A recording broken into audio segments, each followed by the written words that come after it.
اعوذ باللہ من الشیطان اللعین الرجیم بسم اللہ الرحمن الرحیم رب اشرح لی صدری ویسر لی امری واحلل عقدۃ من لسانی یفقہوا قولی ان اللہ وملائکتہ یصلون علی النبی یا ایہا الذین آمنوا صلوا علیہ وسلموا تسلیما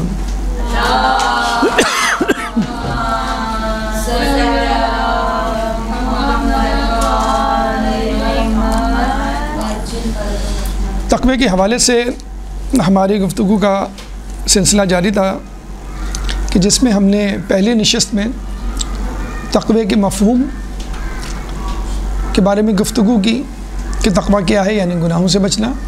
اس کے بعد اس کی اقسام گناہان کبیرہ گناہان صغیرہ کے حوالے سے، اور اس حوالے سے کہ حرام سے بچنا، حلال سے بچنا، مشتبہ امور سے بچنا، مباح اور غیر اللہ.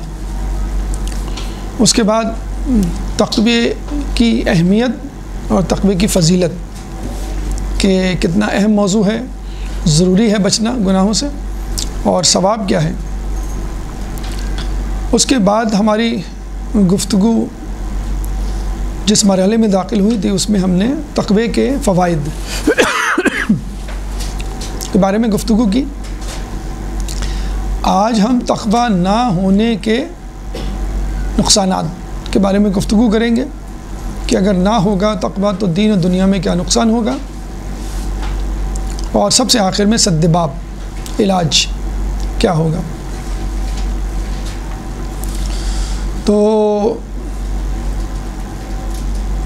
چھٹا مرحلہ غالباً ہمارا شروع ہوگا، اور وہ ہے تقوی نہ ہونے کے نقصانات. پہلا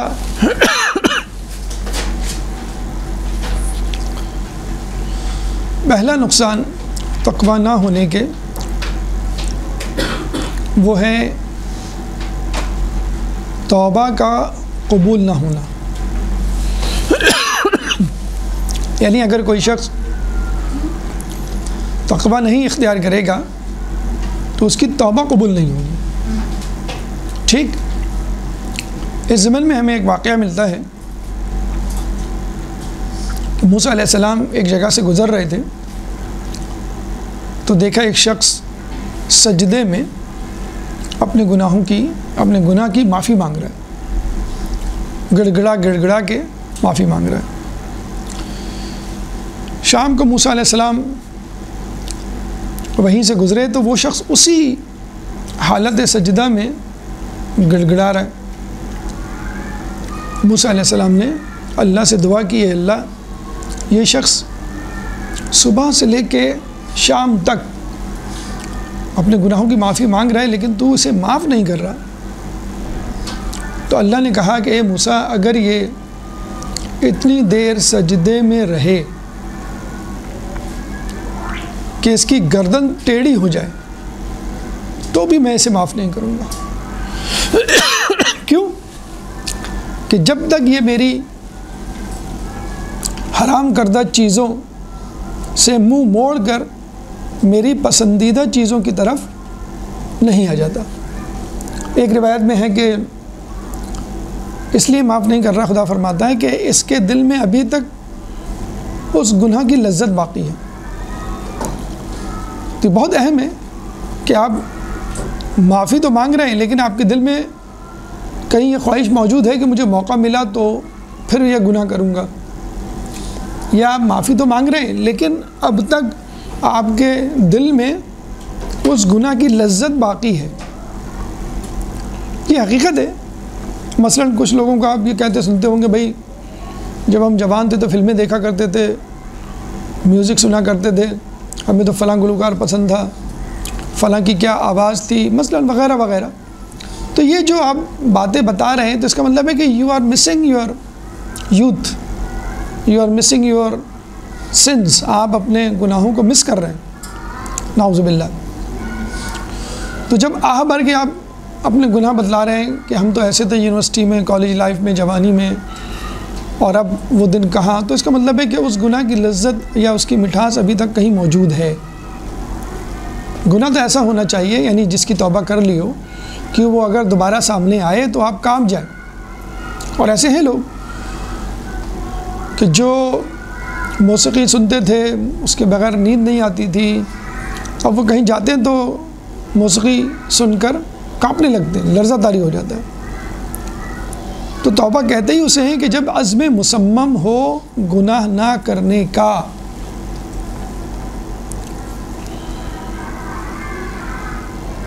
اس کی کیسے پہچان ہوگی؟ کہ آپ کو اس گناہ سے نفرت ہو جائے گی.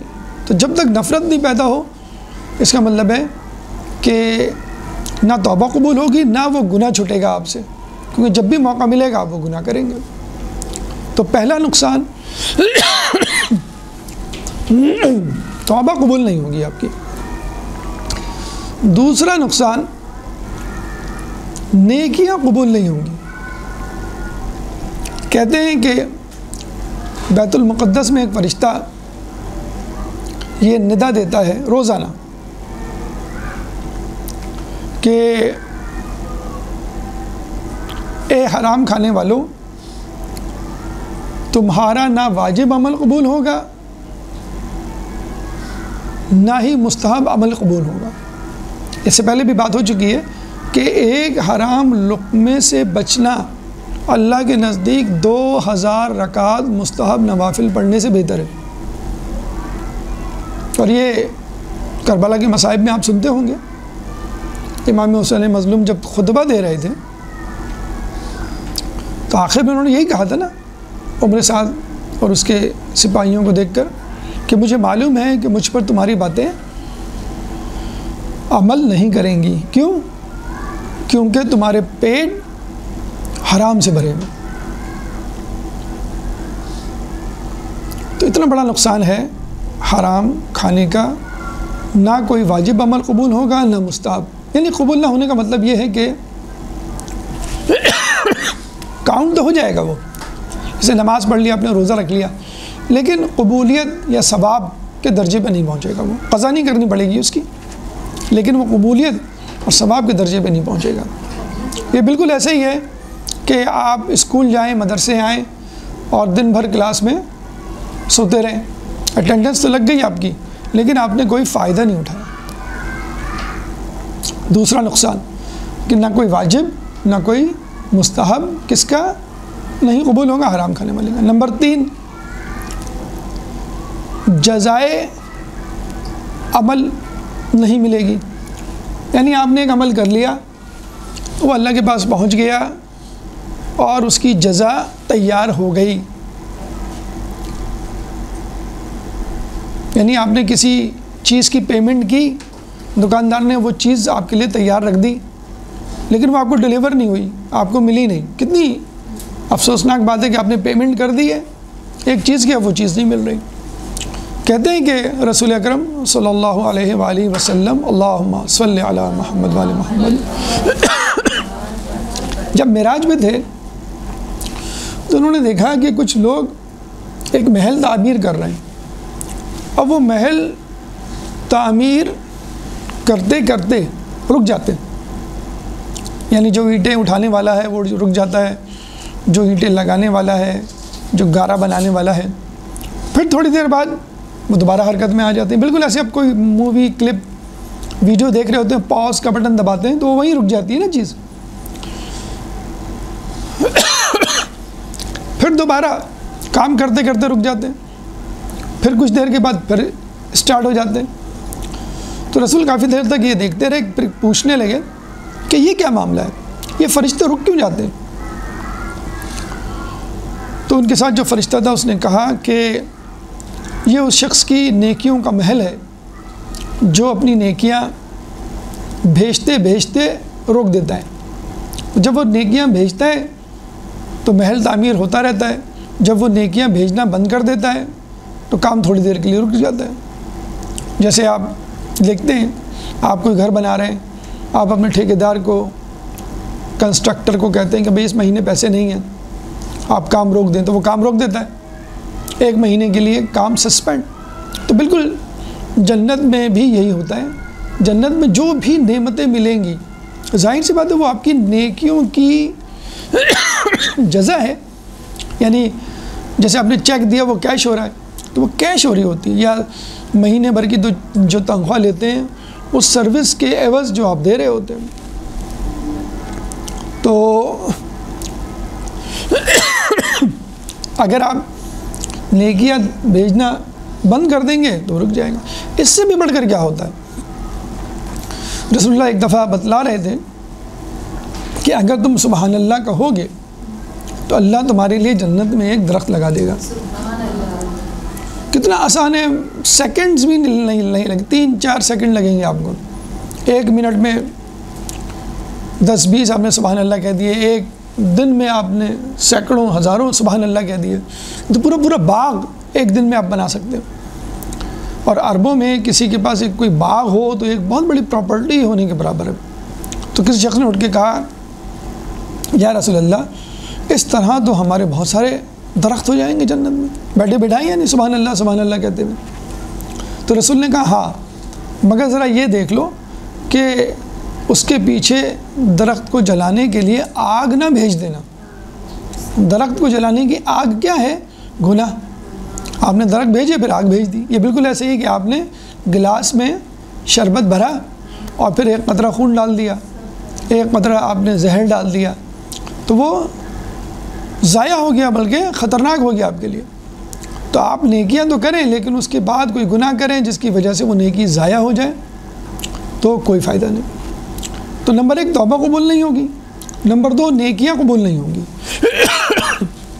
نمبر 2 حرام کام والوں کی تو نہ واجب نہ مستحب عمل قبول ہوں گے، نمبر 3 نیکیاں بھی قبول نہیں ہوگی، یعنی جو بھیج دیں آپ نے اس کی جزا، اس کا انعام، اس کے بدلے کی جنت، کراس، ختم. نمبر 4 سب سے جو خطرناک معاملہ ہوگا ان لوگوں کا ہوگا جن کی نیکیاں پہاڑ جیسی ہوں گی. رسول فرماتے ہیں کہ قیامت میں کچھ لوگ ایسے ہوں گے جن کی نیکیاں مکے کے پہاڑوں کے برابر ہوں گی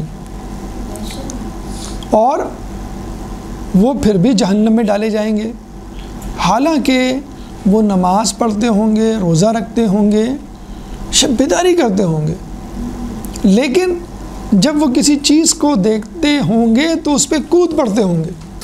یعنی حلال حرام کا خیال کیے بغیر آپ کسی چیز کو حاصل کرنے کی فکر میں، یا آپ کو موقع ملے کرپشن کا تو آپ نے موقع ہاتھ سے نہیں گنوایا اور اس کا فائدہ اٹھایا.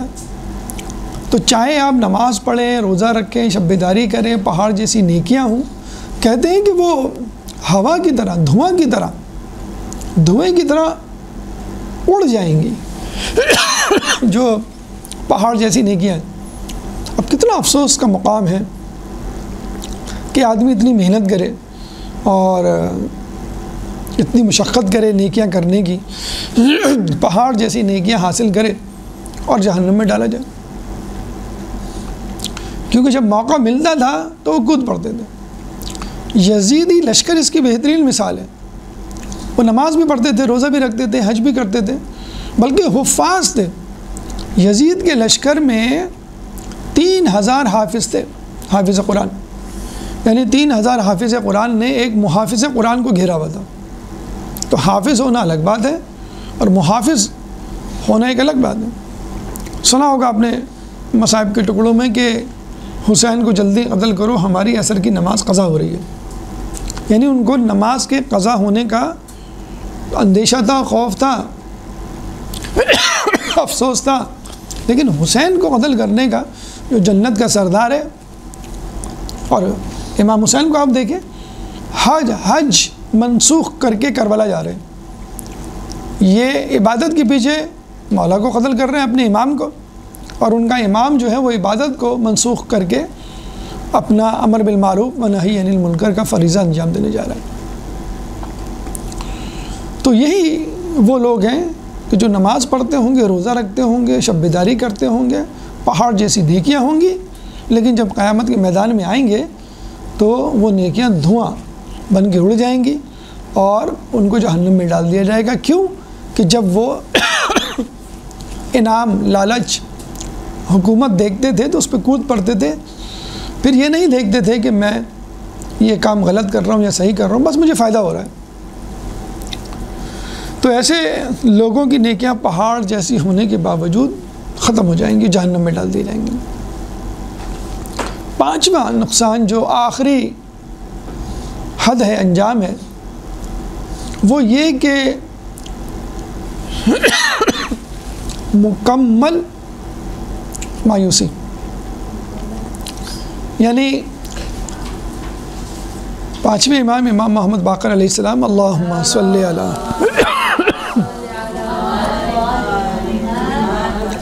فرماتے ہیں کہ جب انسان گناہ کرتا ہے تو ایک سیاہ نقطہ اس کے دل میں نمودار ہوتا ہے، اور وہ اگر توبہ نہیں کرتا اور دوبارہ گناہ کرتا ہے تو وہ نقطہ بڑھ جاتا ہے، اور اگر وہ مسلسل گناہ کرتا رہتا ہے اور توبہ نہیں کرتا تو وہ نقطہ جو سیاہی بڑھتے بڑھتے بڑھتے پورے دل پہ چھا جاتی ہے اور پورا دل مکمل سیاہ ہو جاتا ہے، اور جب مکمل سیاہ ہو جاتا ہے تو پھر وہ محسوس ہی نہیں کر پاتا کہ میں گناہ کر رہا ہوں کہ نیکی کر رہا ہوں، نہ توبہ کا خیال آتا ہے، مکمل طور پہ مایوس۔ اور مایوسی تو کہتے ہیں کفر شرک کے بعد دوسرے نمبر پہ سب سے بڑا گناہ ہے۔ آیت اللہ دستغیب نے مایوسی کو شرک کے بعد، کفر کے بعد سیکنڈ نمبر پہ گناہ لکھا ہے۔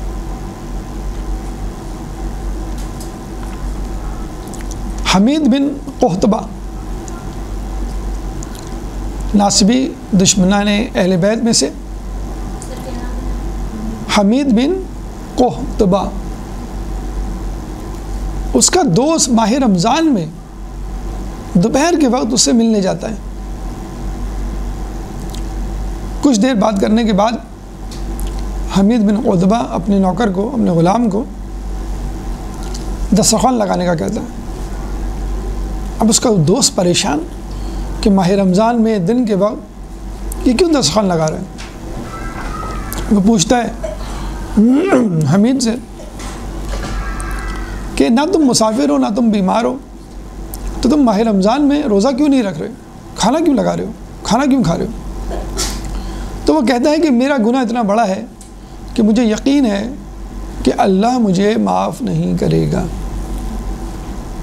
پھر اس نے وہ واقعہ سنایا، وہ گناہ بتایا کہ جس کی وجہ سے اس کے دل میں مایوسی چھا گئی۔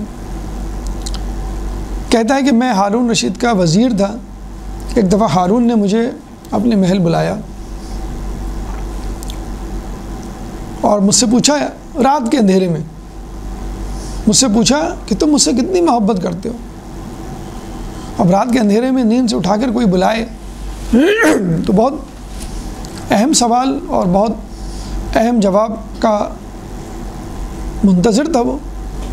تو حمید نے کہا، اے بادشاہ، اے ہارون، میں آپ سے اپنی تمام مال و دولت، جائیداد، مویشی، زمینوں سے زیادہ محبت کرتا ہوں۔ یہ سن کے ہارون مسکرایا اور کہا کہ تم جا سکتے ہو۔ ابھی وہ گیا ہی نہیں تھا، دوبارہ سویا ہی نہیں تھا کہ دوبارہ ہارون کا غلام آیا، کہنے لگا بادشاہ نے بلایا۔ یہ دوبارہ جاتا ہے، ہارون دوبارہ وہی سوال کرتا ہے کہ اے حمید، تم مجھ سے کتنی محبت کرتے ہو؟ حمید سمجھ گیا کہ جو میں نے درجہ بتایا تھا، لیول بتایا تھا محبت کا، یہ اس کو قبول نہیں ہے، یہ اس سے زیادہ قربانی چاہتا ہے۔ تو حمید نے کہا، میں آپ کو اپنے گھر والوں، بیوی، بچوں، دوست، احباب، رشتہ داروں، اڑوس پڑوس سے زیادہ چاہتا ہوں، یعنی اگر آپ کہیں تو میں ان کی قربانی دینے کے لیے تیار ہوں۔ ہارون مسکرایا اور اس کو واپس بھیج دیا۔ ابھی یہ بستر پہ گیا نہیں تھا، تیسری مرتبہ بلایا اور پھر پوچھا، اے حمید، تم مجھ سے کتنی محبت کرتے ہو؟ اب حمید سمجھ گیا مجھے کوئی ایسی چیز بتانی ہے کہ جس کے بعد کوئی چیز نہ ہو، جس کے بعد کوئی مزید قربانی نہ ہو۔ تو حمید نے کہا کہ میں آپ سے اپنے مذہب، دین، ایمان سے زیادہ محبت کرتا ہوں، یعنی اگر آپ کہیں تو میں اپنا دین، مذہب، ایمان بھی قربان کرنے کے لیے تیار ہوں۔ چنانچہ ہارون نے یہ سن کر کہا کہ ٹھیک ہے، پھر تم میرے غلام کے ساتھ جاؤ اور جو یہ کہے وہ کرو۔ غلام تلوار لے کر حمید کے ساتھ جاتا ہے ایک پرانے گھر میں جس میں کوئی نہیں رہتا تھا۔ دروازہ کھولتا ہے، وہاں پہ ایک صحن، ایک کنواں اور 3 کمرے مقفل. اس کا غلام ہارون کا ایک قفل، ایک تالا کھولتا ہے. دروازہ کھلنے پہ پتہ چلتا ہے کہ وہاں پہ 60 سادات مقید ہوتے ہیں، جانے کتنے دنوں سے. غلام کہتا ہے کہ حمید تمہیں ان سب کو قتل کرنا ہے. اب یہ تلوار لے کے ہر ایک کی گردن اڑانے لگتا ہے اور پھر ان کے لاشوں کو کنویں میں دھکیل دیتا ہے. پھر غلام دوسرا دروازہ کھولتا ہے، دوسرا قفل کھولتا ہے. دروازہ کھلنے پہ پتہ چلتا ہے وہاں پہ دوبارہ 60 سادات. غلام ان کو قتل کرنے کا کہتا ہے.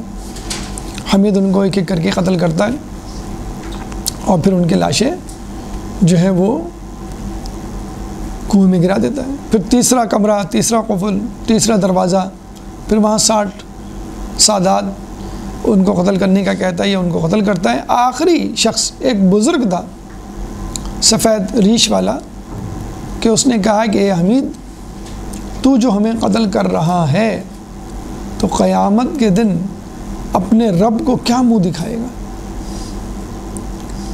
رسول اللہ کو کیا منہ دکھائے گا. یہ کہہ کے حمید کے ہاتھوں میں جو تلوار تھی وہ گرنے لگی، ہاتھ کپ کپانے لگا.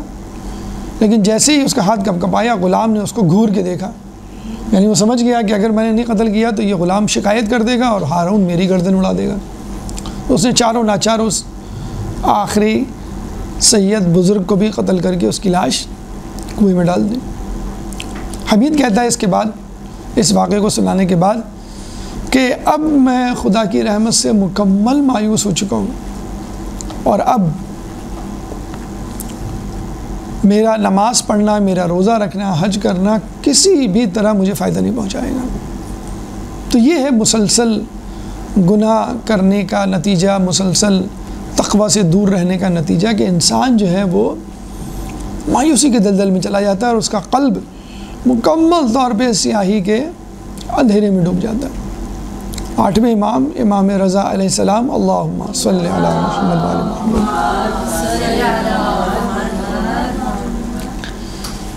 سے جب کسی نے کہا کہ یا امام ہم نے سنا ہے کہ بنی اسرائیل کے لوگ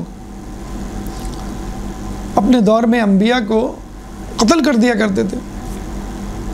بنی اسرائیل کے بارے میں ملتا ہے کہ طلوع فجر سے طلوع آفتاب تک 70 انبیاء کو وہ قتل کر دیا کرتے تھے کہ یہ ہمیں ہمارے کاموں میں مداخلت کیوں کرتے ہیں، گناہوں سے کیوں روکتے ہیں، حرام کمانے سے کیوں روکتے ہیں. یہ بہت بڑا گناہ 70 انبیاء کو قتل کر دینا. امام نے کیا فرمایا، اس سے بھی بڑا گناہ یہ تھا کہ وہ قتل کرنے کے بعد توبہ نہیں کرتے تھے. اگر وہ توبہ کرتے تو اللہ تعالیٰ ان کا یہ گناہ بھی معاف کر دیتا. تو کہنے کا مقصد ہے گناہ کتنا بھی بڑا کیوں نہ ہو، آدمی معافی مانگے تو اللہ معاف کر سکتا ہے. لیکن گناہ کرتے کرتے کرتے ایک اسٹیج ایسی آتی ہے کہ انسان کے لیے توبہ بند ہو جاتی ہے، یعنی وہ توبہ کرنے کا اس کو جی نہیں چاہتا، اللہ تعالیٰ سے مایوس ہو جاتا ہے. اور یہ بھی حقیقت ہے کہ ایک لمٹ ہوتی ہے کہ جس کے بعد اللہ تعالیٰ کہہ دیتا ہے کہ خدا کی قسم اب میں تجھے معاف نہیں کروں گا. یعنی اتنی نافرمانی، یہ اتنا شدید گناہ، جیسے اہل بیت میں ظلم کرنے والے لوگ. تو یہ وہ اسٹیج ہے تقویٰ سے دور رہنے والوں کی، گناہوں کو انجام دینے والوں کی، کہ ایک اسٹیج ایسی آتی ہے وہ مکمل طور پہ مایوس ہو چکے ہوتے ہیں. تو یہ ہیں وہ نقصانات جو اگر انسان نہ انجام دے، تقویٰ یعنی پرہیزگاری نہ انجام دے، تو اللہ تعالیٰ اس کو نہ اس کے اعمال قبول کرتا ہے نہ توبہ قبول کرتا ہے. اب آئیے سب سے آخر میں سد باب یا اسباب بے تقویٰ، یعنی وہ کیا اسباب ہیں، وہ کیا وجوہات ہیں کہ جن کی وجہ سے انسان تقویٰ حاصل کر سکتا ہے. اگر آپ یہ تدابیر اختیار کریں تو انشاءاللہ آپ تقویٰ اختیار کر سکتے ہیں. ایک درود پڑھ دیں محمد والے محمد.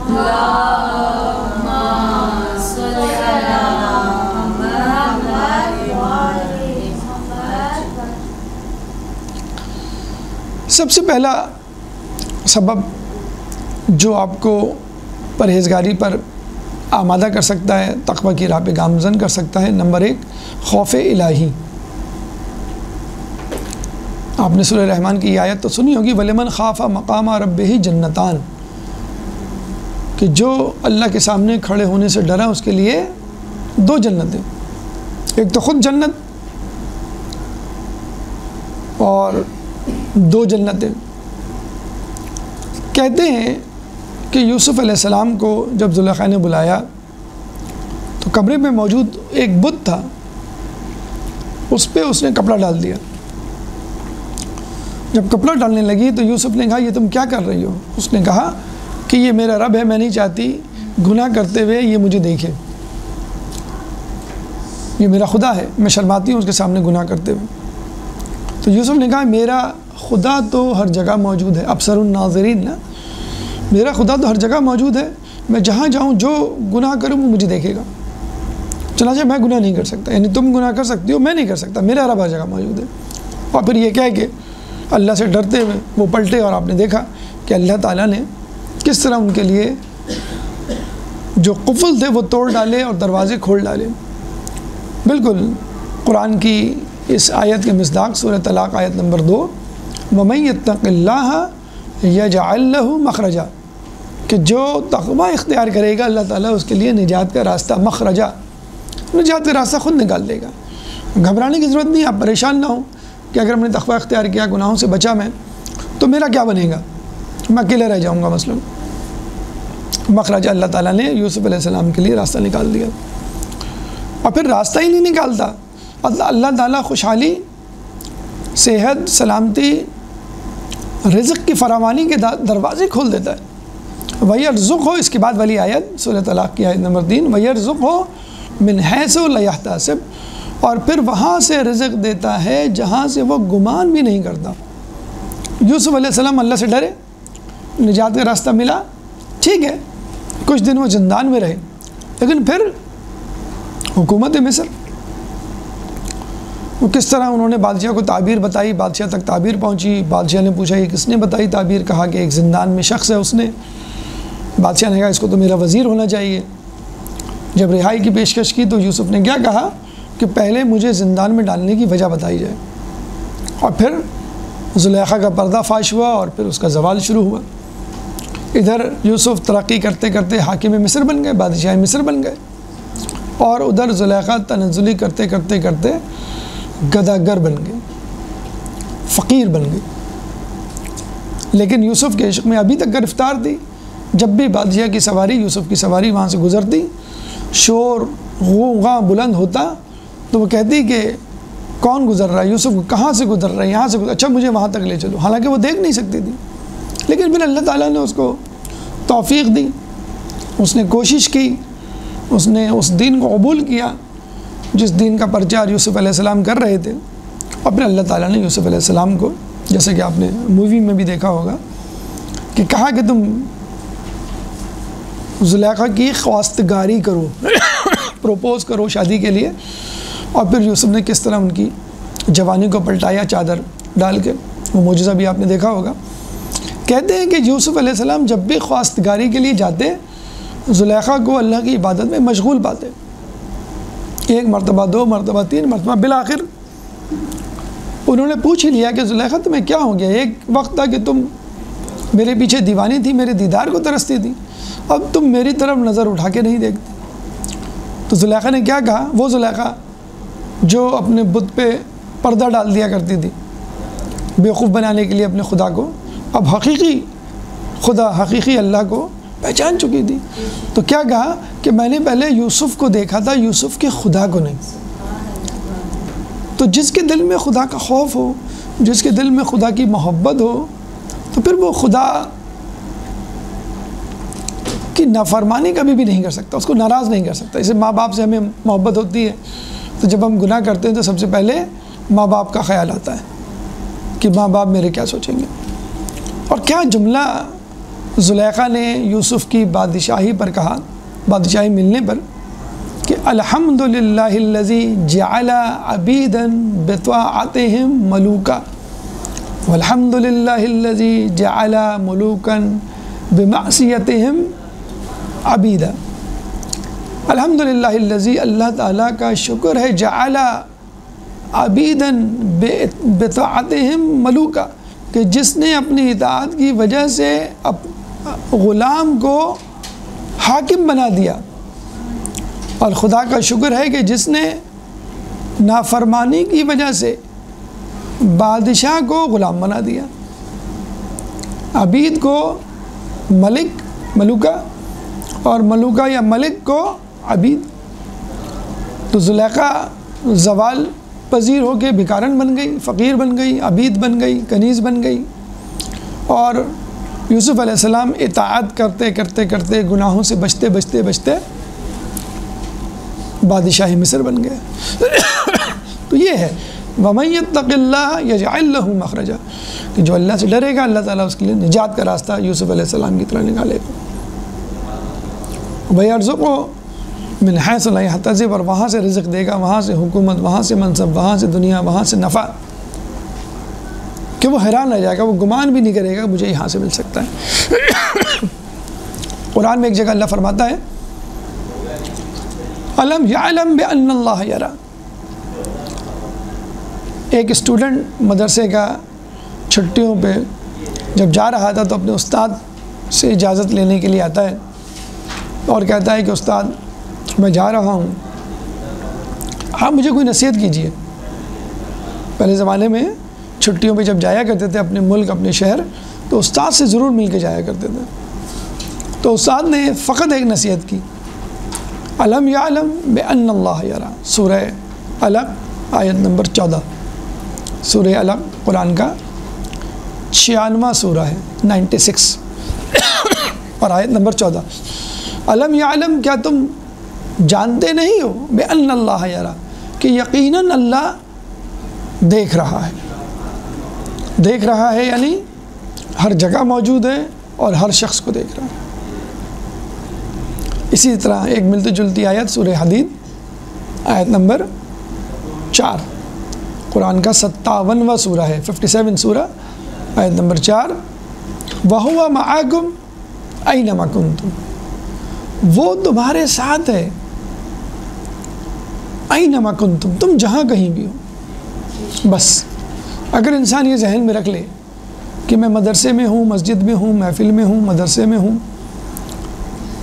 میں کسی کے گھر پہ ہوں، میں کالج میں ہوں، آفس میں ہوں، میں اکیلا ہوں، میں لوگوں میں ہوں، اللہ مجھے دیکھ رہا ہے. وَهُوَ مَعَكُمْ أَيْنَمَا كُنْتُمْ أَلَمْ يَعْلَمْ بِأَنَّ اللَّهَ يَرَى. کہتے ہیں کہ ایک مدرسے میں استاد پڑھایا کرتے تھے تو اس مدرسے میں ایک نیا بچہ، نیا شاگرد داخلے کے لیے آیا. استاد نے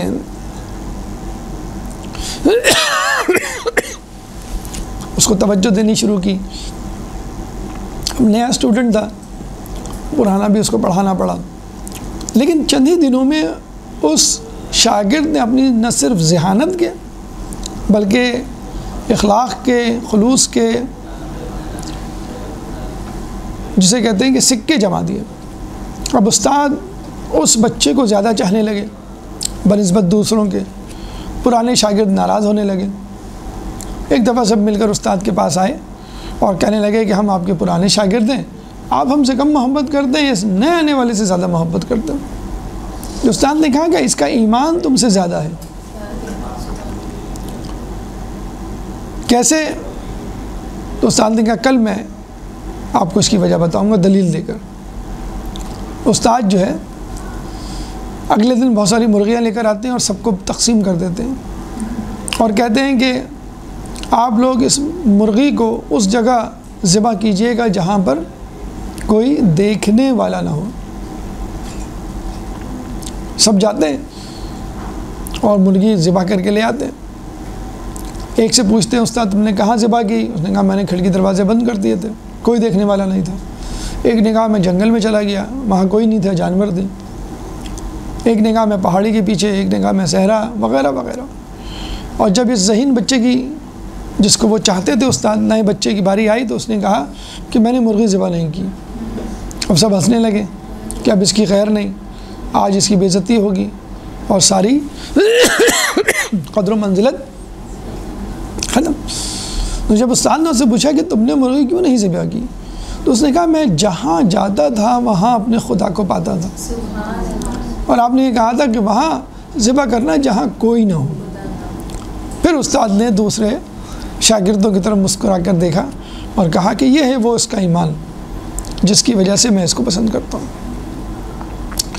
تو کہنے کا مقصد یہ ہے کہ انسان اللہ تعالیٰ کو اگر ہر جگہ پائے گا تو گناہوں سے بچے گا، اور جب گناہوں سے بچے گا تو تقویٰ اختیار کرے گا۔ کہتے ہیں کہ تنہائی میں گناہ سے بچو، نہج البلاغہ میں مولا کا قول ہے نا کہ جو گواہ ہے وہ قاضی بھی ہے۔ عموماً کیا ہوتا ہے، قاضی گواہ طلب کرتا ہے، پھر یہ بھی دیکھنا ہوتا ہے کہ بھئی جو گواہ ہیں وہ عادل ہیں کہ نہیں، دو عادل گواہ۔ اگر قاضی خود گواہ ہو، اس نے خود دیکھا ہو، تو اس کو گواہ طلب کرنے کی ضرورت ہی نہیں ہے، وہ تو خود سزا دے دے گا۔ تو جو گواہ ہے یعنی خدا، وہ قاضی بھی ہے، تو اس کے لیے جسے کہتے ہیں کہ سزا دینا کوئی مشکل کام نہیں ہے۔ وہ شیطان نے ایک دفعہ نوح علیہ السلام سے، جب طوفان نوح آ گیا، سارے ان کے منکرین کفار تباہ ہو گئے، مر گئے، اور ان کے چاہنے والے کشتی میں سوار جو تھے باحفظ و حفاظت ایک جگہ اتر گئے، تو شیطان نے آ کے کہا آپ نے میرے لیے بڑا اچھا کام کیا، کچھ عرصے تک میں چھٹیوں پہ چلا گیا ہوں، کیونکہ جو میرے پھندے میں آتے تھے جن کو میں بہکاتا تھا وہ تو سب کے سب مر گئے، اور جو آپ کے ساتھ ہیں ان میں سے کسی پر میرا بس نہیں چلتا، جب ان کی نسلیں آئیں گی آئندہ تو پھر میں اس پہ پھندے ڈالوں گا اپنے، تو شکریہ آپ کا، اگر میرے لائق کوئی خدمت ہو تو بتائیے گا۔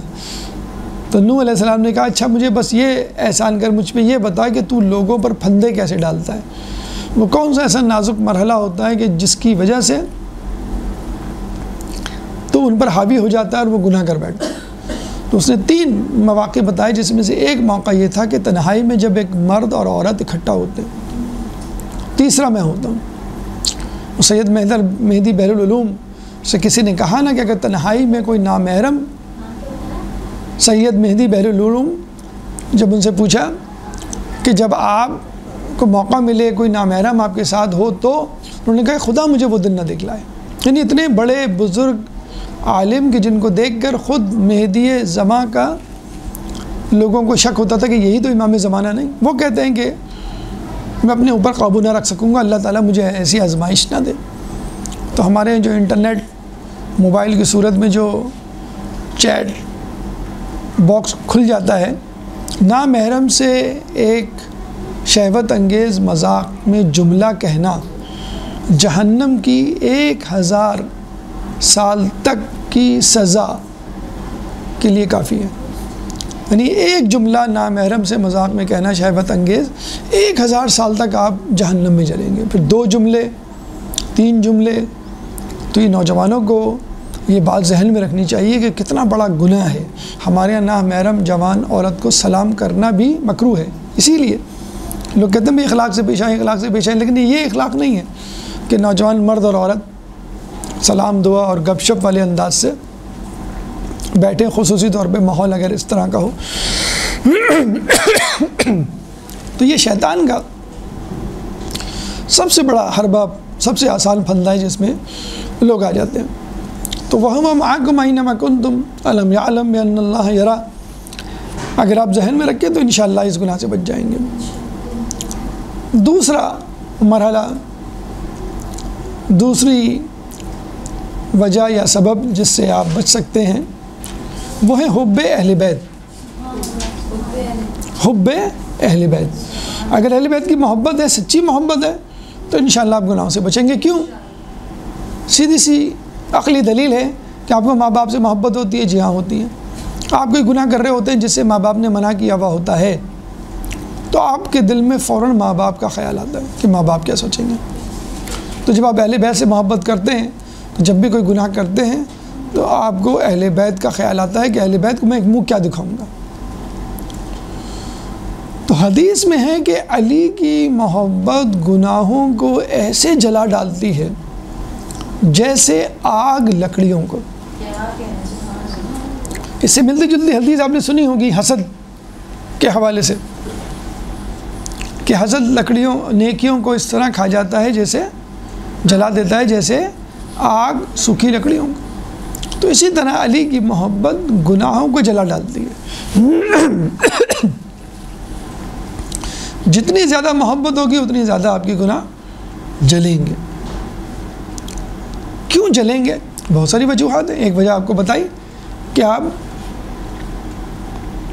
شرمندہ ہوں گے کہ ان کو کیا منہ دکھاؤں گا. تو یہ شرمندگی یہ ندامت کافی ہے.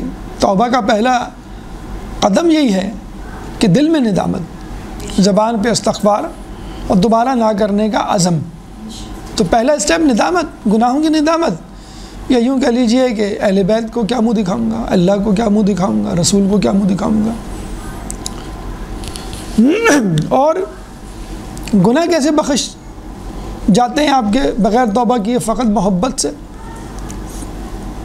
اللہ نے علی کے نور سے، یہ روایت ہے بہار میں، کہ اللہ نے علی کے نور سے 70,000 فرشتے پیدا کیے ہیں جو علی اور علی کے چاہنے والوں، علی کے دوست داروں کے لیے قیامت تک استغفار کرتے رہیں گے. سنا ہوگا آپ نے اس حدیث میں بھی کہ امام حسین مظلوم کی نصرت کے لیے 4,000 فرشتے آئے تھے. جب امام نے انکار کر دیا تھا تو 4,000 فرشتوں کو کہا گیا کہ تم حسین کی قبر کی مجاورت کرو. وہ کیا کرتے ہیں؟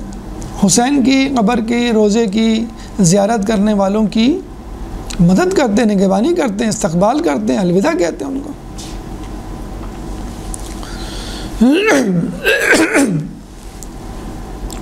تو اللہ نے علی کے چہرے کے نور سے 70,000 فرشتے پیدا کیے ہیں جو علی اور علی کے چاہنے والوں کے لیے قیامت تک استغفار کرتے ہیں. علی کے لیے کیا ہی استغفار کریں گے، وہ تو جسے کہتے ہیں رسول اللہ بھی استغفار کیا کرتے تھے.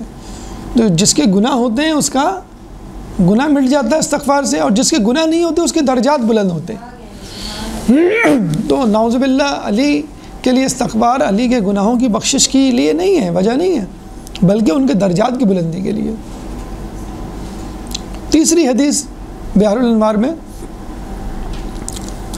کہ علی کا چاہنے والا، علی کے چاہنے والے کے قدم گناہ کی طرف اٹھتے ہی نہیں. گرنے والے قدم کو اللہ ثبات دیتا ہے، ثابت قدم رکھتا ہے یعنی،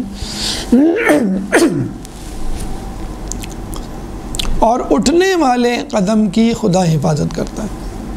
یعنی اگر ایک قدم لڑکھڑائے گا تو اللہ تعالیٰ اس کو مضبوطی سے جما دے گا، اور اگر کوئی قدم اٹھ رہا ہے تو اللہ اس کی ڈائریکشن چینج کر دے گا، اس کو کہیں اور جو ہے سفر پہ مجبور کر دے گا، گناہوں کی منزل کی طرف نہیں لے کے جائے گا.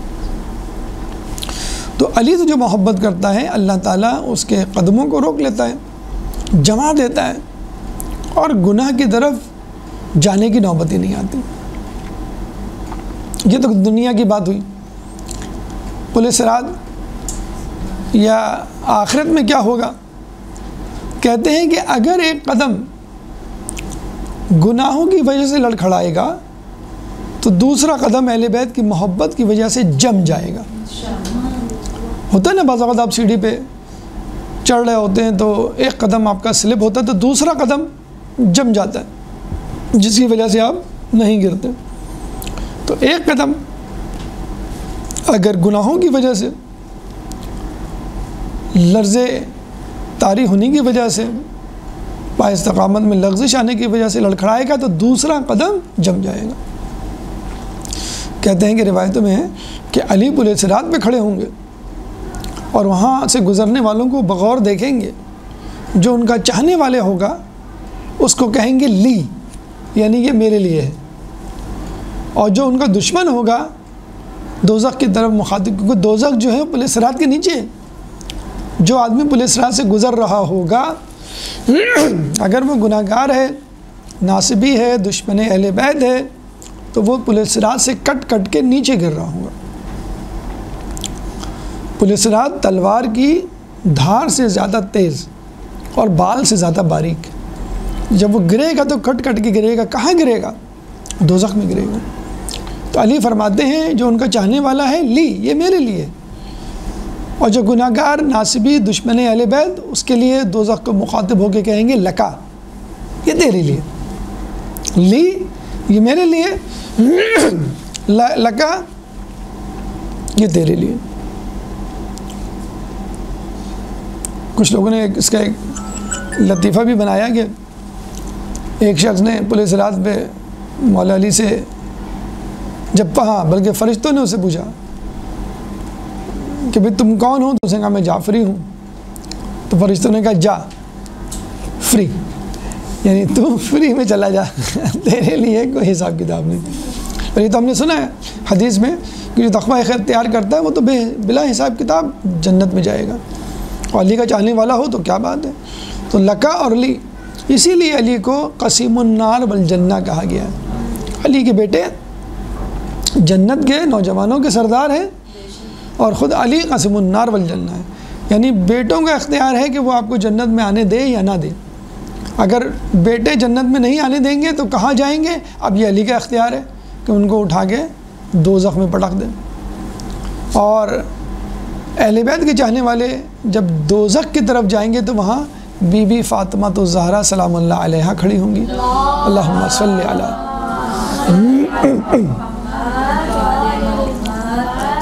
ان کا نام ہی فاطمہ ہے جو فتم سے نکلا ہے، یعنی بچانے والی، چھڑانے والی، حفاظت کرنے والی جہنم کی آگ سے. تو پنجتن جن کے ہم ماننے والے چاہنے والے ہیں، دو جنت کے سردار ہیں، ایک قسیم النار والجنہ ہے، ایک دوزخ سے بچانے والی ہے، اور آخری شخصیت رحمت للعالمین ہے. تو ان کی محبت آپ کے دل میں ہو تو انشاءاللہ دنیا میں بھی حفظ و امان اور آخرت میں بھی حفظ و امان. تو قدم یہاں پہ بھی ثابت رہیں گے اور قیامت میں بھی محفوظ رہیں گے. بلکہ جب انسان دنیا چھوڑ کر آخرت کی طرف روانہ ہوتا ہے تو استقبال کے لیے مولا آتے ہیں. چھٹے امام صادق آل محمد امام جعفر صادق علیہ السلام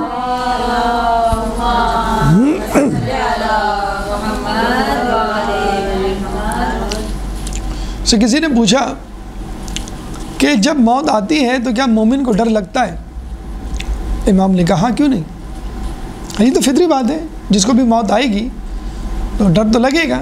امام نے پھر فوراً کہا کہ جب مومن ڈرتا ہے تو ملک الموت اس کو کہتا ہے کہ دیکھو تو تمہیں لینے کے لیے کون آیا ہے. اور جب وہ نظر گھما کے دیکھتا ہے تو 14 معصومین قطار میں کھڑے ہو کر اس کے منتظر ہوتے ہیں. آپ ایئرپورٹ پہ پہنچے، گھر والے ہار پھول لے کے کھڑے ہوں تو کتنی خوشی ہوتی ہے کہ بہت بڑا کارنامہ انجام دے کے آئیں. تو جب مومن کو بتایا جاتا ہے کہ تمہیں 14 معصومین لینے آئے ہیں تو وہ مسکرا دیتا ہے. تو کچھ دیر پہلے جس کے چہرے پہ خوف تھا اب وہ خوف کی جگہ خوشی لے لیتی ہے. کہتے ہیں کہ مولا علی کا چاہنے والا اہل بیت کا متوالا ایک شخص تھا محمد اسماعیل حمیری، 173 ہجری میں اس کی وفات ہوئی ہے. بہت بڑا منقبت خواہ، جیسے فرزدق شاعر چوتھے امام کے دور میں گزرا ہے. تو حمیری تو وہ منقبتیں لکھا کرتا تھا اہل بیت کی شان میں. اس کے محلے میں چند ناصبی دوست اس کے یا دشمن کہہ لیجیے، دوست نما دشمن رہا کرتے تھے جو اس کا مذاق اڑایا کرتے تھے. کہتے ہیں جب اس کا آخری وقت آیا تو سب لوگ جمع ہوئے، وہ دوست ناصبی دشمن بھی اس کے پاس آئے. تو کہتے ہیں کہ عین جاں کنی کے عالم میں اس کا چہرہ سیاہ پڑنے لگا، حالت رنگ تغیر پاتا ہے مرتے ہوئے، اور وہ بڑا خوبرو سفید سرخ رنگ کا نوجوان تھا.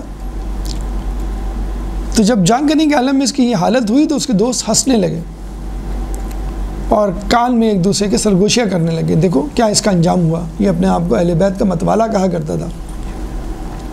کہتے ہیں کہ سید حمیری اسی وقت بستر سے اٹھا لرزاتے ہوئے اور نجف اشرف کی طرف رخ کر کے کہا کہ اے مولا کیا آپ کے چاہنے والے کا مرتے وقت یہ انجام ہوتا ہے؟ بس یہ کہنا تھا کہ وہ سیاہی اس کے چہرے سے جاتی رہی اور پھر اس کے چہرے پہ ایک نور پیدا ہوا جس نے اس کے پورے چہرے کو، پورے بدن کو اور بلکہ پورے کمرے کو معطر کر دیا، نورانی کر دیا۔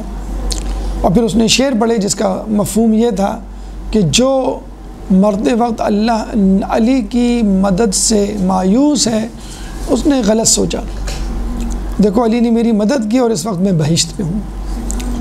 تو علی کی محبت، اہل بیت کی محبت دنیا میں بھی کام آنے والی ہے، اہل بیت کی محبت مرتے وقت بھی کام آئے گی، اور اہل بیت کی محبت قیامت کے میدان میں بھی کام آئے گی۔ بلکہ برزخ قبر کے لیے بھی کہا گیا کہ جب مومن کو ڈالا جائے گا تو عذاب جب دائیں طرف سے آئے گا تو اس کی نماز آ کے اس کو بچا لے گی، بائیں طرف سے آئے گا تو روزہ آ کے بچا لے گا، سر کی طرف سے آئے گا تو صدقہ آ کے بچا لے گا، پیر کی طرف سے آئے گا تو حج آ کے بچا لے گا۔ یعنی جس طرف سے جو عذاب آئے گا وہ اس کی عبادات کی وجہ سے، اور پھر بہت بڑا عذاب آنے والا ہوگا تو اوپر سے ایک نور آئے گا جو ان تمام عذابوں کو ختم کر دے گا۔ تو وہ پوچھے گا یہ سب سے بڑا نور کس کا تھا؟ تو بتایا جائے گا یہ ولایت علی، ولایت اہل بیت کا نور ہے، اس نے تمام عذابوں کو دور کر دیا۔ تو دنیا میں بھی سکون، اطمینان، دنیا سے جاتے ہوئے استقبال اہل بیت، برزخ قبر کی زندگی میں عذاب سے حفاظت، دوزخ سے حفاظت بی بی کے ذریعے، پل صراط پہ مولا علی کی مدد، اور پھر جنت میں خود نوجوانان جنت کے سردار حسن حسین آپ کی حفاظت کریں گے، آپ کا استقبال کریں گے۔ تو یہ ہے اہل بیت کی محبت۔ بڑی دلچسپ تفسیر بیان کی ہے چھٹے امام نے، آخری آیت جو آپ پڑھتے ہیں، آخری ٹکڑا آیت الکرسی کا، کہ اللہ ولی الذین آمنوا یخرجہم من الظلمات الی النور والذین کفروا اولیاؤہم الطاغوت یخرجونہم من النور الی الظلمات اولئک اصحاب النار هم فیہا خالدون۔ سورہ آل عمران آیت نمبر 257۔ اللہ ولی الذین آمنوا، اللہ ان کا ولی ہے کہ جو لوگ ایمان لائے،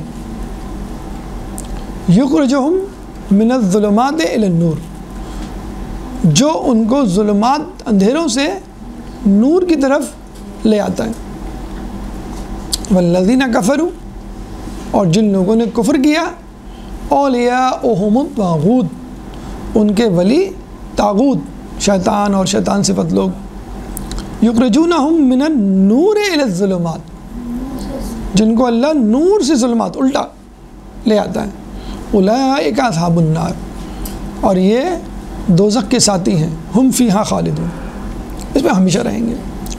بظاہر سیدھی سادھی آیت ہے کہ نور سے ظلمات یعنی اسلام سے کفر کی طرف، یا ظلمات سے نور، کفر سے اسلام کی طرف نہیں، تھوڑی سی دقت کریں اور امام کی تفسیر کی روشنی میں، یعنی اگر آپ اپنے طور پہ سمجھیں گے تو سپرفیشل سطحی معنی سمجھ میں آئے گا، اہل بیت کی دی گئی تفسیر میں سمجھیں گے تو آپ کو بات سمجھ میں آ جائے گی اور زیادہ دقت سے۔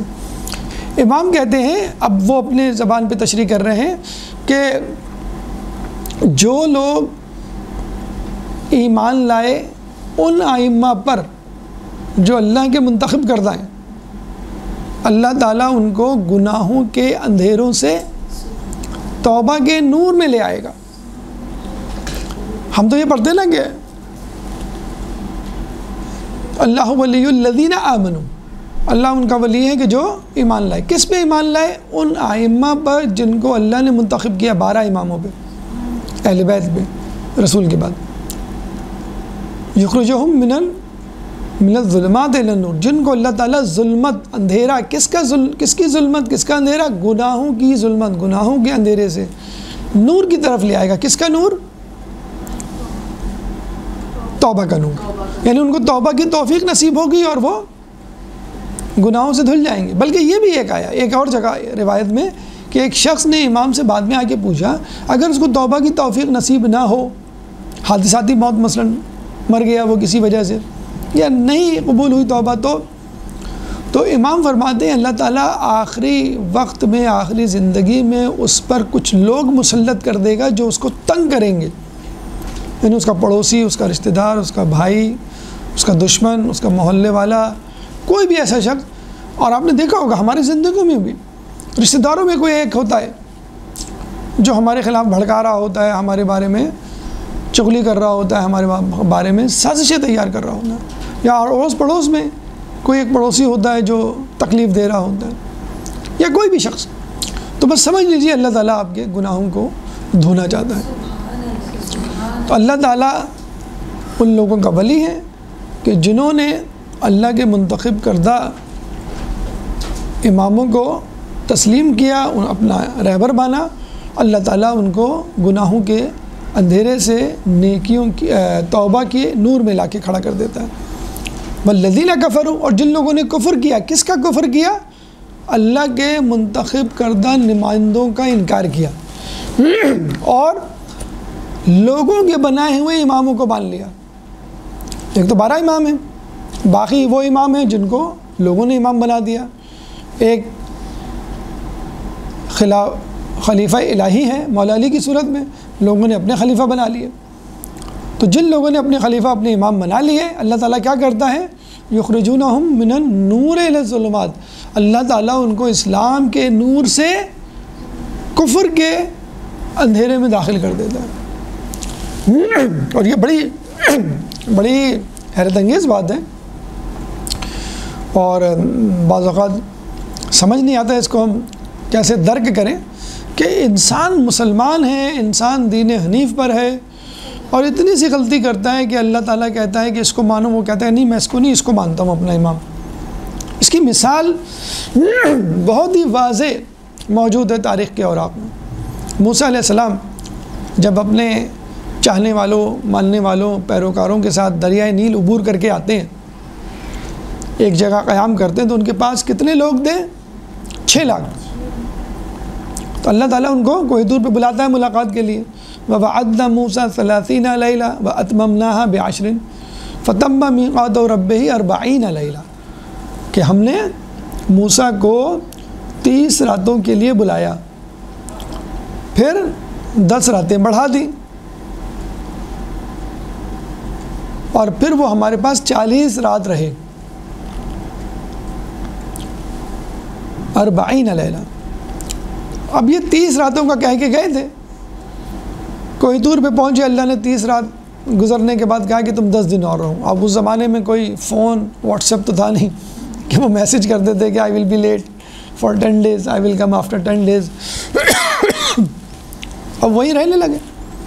تو کہتے ہیں کہ یہاں پہ موجود لوگوں میں ایک کھلبلی مچ گئی. 31، 32، 33، 34، 35 دن ہو گئے. تو وہاں پہ ایک شخص تھا جو یعقوب علیہ السلام کا پوتا، موسیٰ علیہ السلام کا کزن، جو یہ توقع کر رہا تھا، بہت متقی پرہیزگار تھا، جو یہ توقع کر رہا تھا کہ موسیٰ مجھے خلیفہ بنائیں گے.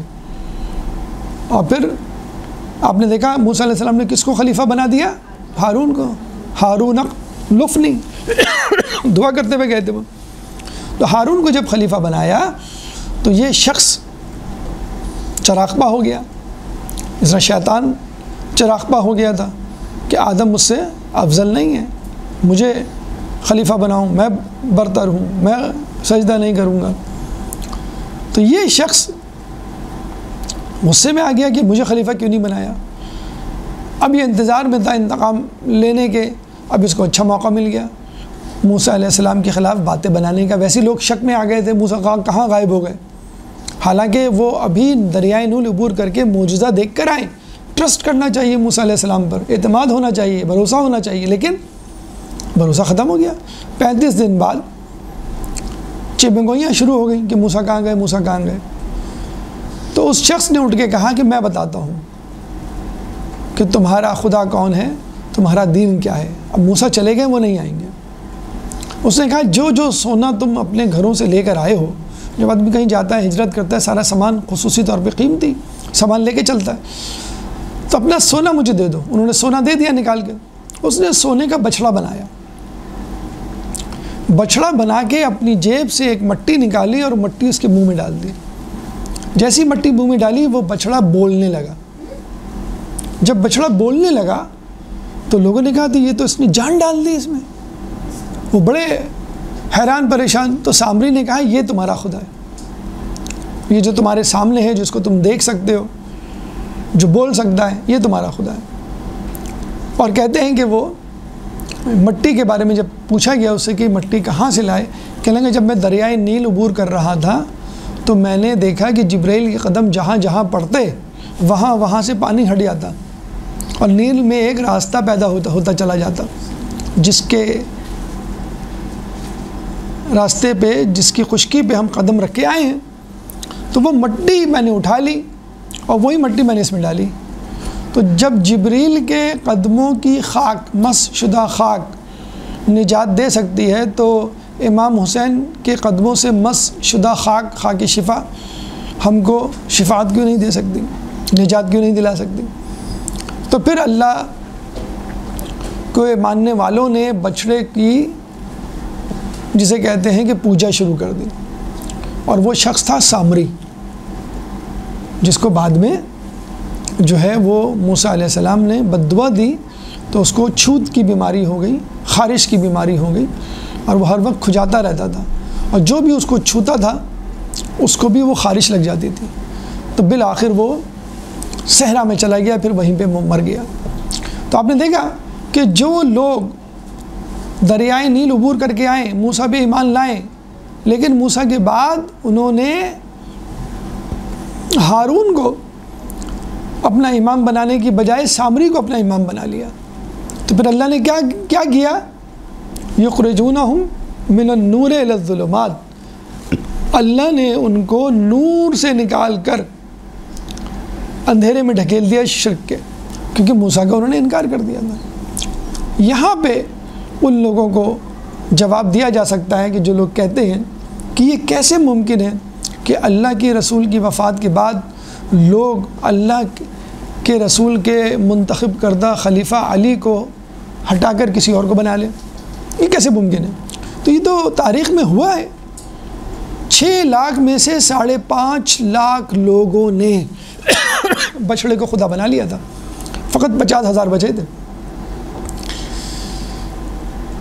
جب مولا علی کو خلافت نہیں ملی تو ایک یہودی آیا, ان کے کان میں کہا کہ تمہاری قوم بھی عجیب ہے, مسلمان قوم, کہ رسول کے جاتے ہی کوئی دوسرا خلیفہ بنا لیا.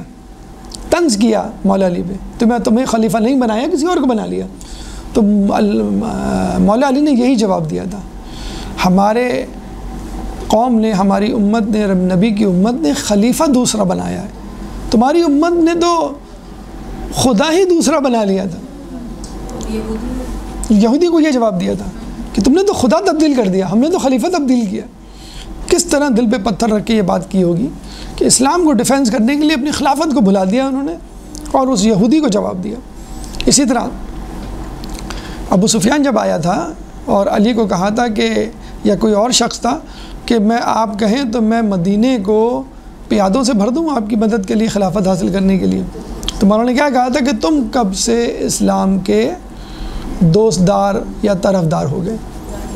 تو تاریخ میں ایسی مثالیں موجود ہیں جو اسلام قبول کرنے کے بعد, دین قبول کرنے کے بعد, رسول پر ایمان لانے کے بعد رسول کے بنائے ہوئے امام کو ٹھکرا کر کسی اور امام کے پیچھے چل پڑے, اور اللہ تعالیٰ نے ان کو یخرجونہم من النور الی الظلمات کے مصداق کفر کی طرف, شرک کی طرف مشغول کر دیا. تو اللہ تعالیٰ ایک مہلت دیتا ہے, اس کے بعد اللہ تعالیٰ خود ان کو گناہوں کی طرف دھکیل دیتا ہے. ایک درود پڑھ دے محمد والے محمد میں.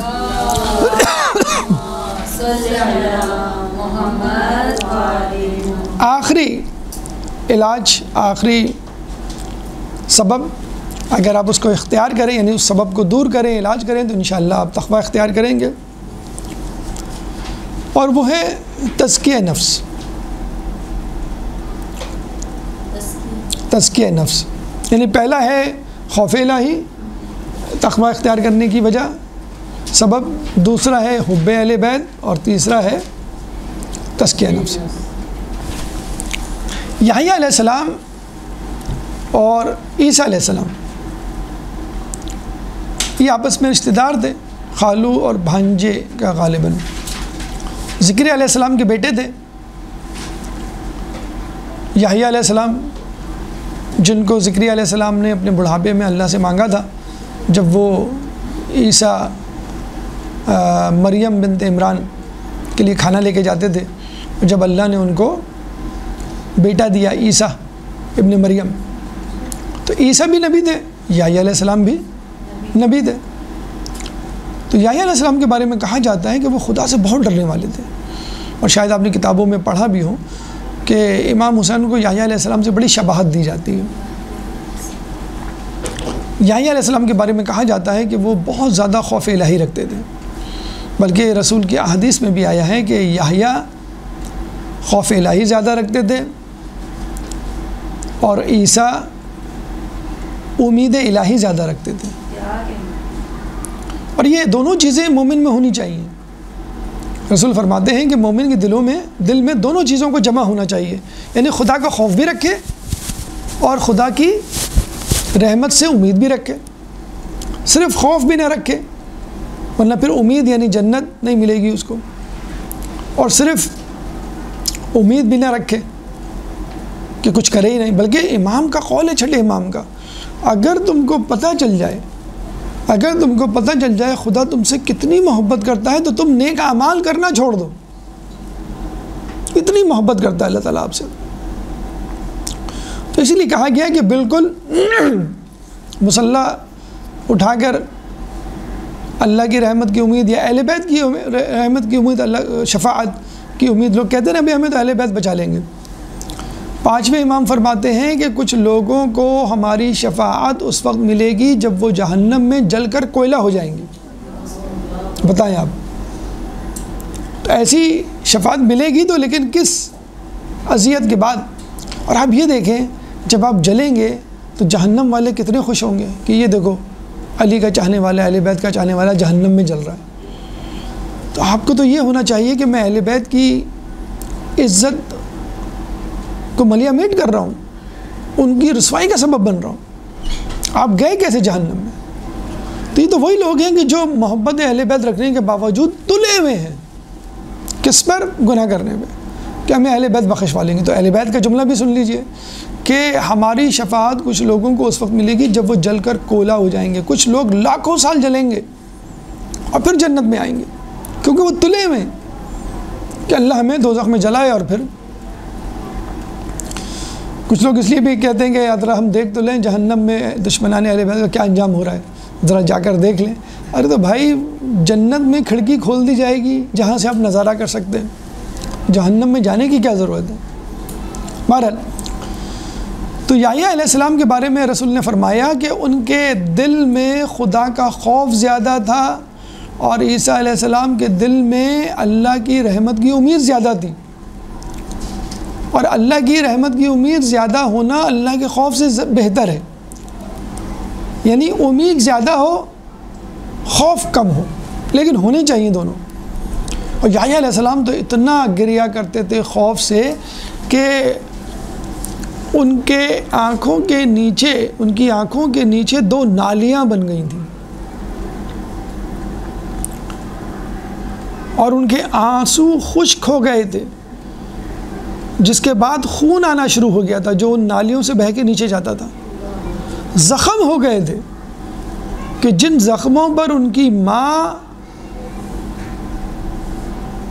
کاٹن کے سواب جسے کہتے ہیں نا کہ روئی کے پھوئے وہ رکھا کرتے تھے، اتنا خوف سے روتے تھے کہ ذکریہ علیہ السلام جب قیامت کا جہنم کا تذکرہ کرتے تو دائیں بائیں دیکھتے تھے، اگر یحییٰ ہوتے تو جہنم کا تذکرہ نہ کرتے تھے۔ ایک دفعہ غلطی سے بھول گئے دیکھنا دائیں بائیں اور جہنم کا تذکرہ شروع کر دیا تو یحییٰ علیہ السلام ایک چیخ مارتے ہوئے صحرا کی طرف چلے گئے، کئی دن تک گمشدہ رہے کہ ان کی ماں نے کچھ لوگوں کو بھیجا، وہ ان کو ڈھونڈ کے لائے، اتنا خوف کھاتے تھے۔ کہتے ہیں یحییٰ علیہ السلام عیسیٰ علیہ السلام کے دور میں ایک شخص زناکار کو لایا گیا سنگسار کرنے کے لیے، اس نے سنگسار ہونے سے پہلے کہا، پتھر ہاتھ میں لیے ہوئے لوگ کھڑے ہوئے تھے، کہ وہ مجھے پتھر نہ مارے جو خود اس گناہ میں مبتلا نہ ہو، جس نے خود یہ گناہ نہ کیا ہو۔ کہتے ہیں تمام لوگ چلے گئے، فقط عیسیٰ اور یحییٰ علیہ السلام رہ گئے۔ یحییٰ علیہ السلام نے اس گناہگار سے آ کے پوچھا کہ مجھے تم نصیحت کرو۔ اب بتائیں، نبی اللہ ہے، ایک عام آدمی جو غیر نبی ہے اس سے کہہ رہے ہیں کہ مجھے نصیحت کرو۔ ایسا ہونا چاہیے انسان کو، منکسر المزاج، کتنا ہی بڑا کیوں نہ ہو اپنے آپ کو کمتر سمجھو۔ تو اس شخص نے 3 نصیحتیں کی اس گناہگار نے، کس کو؟ یحییٰ علیہ السلام کو۔ نمبر 1،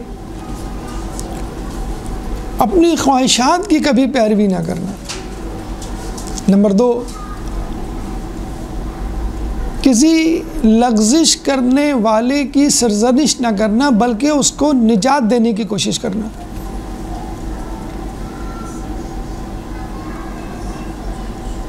نمبر 3،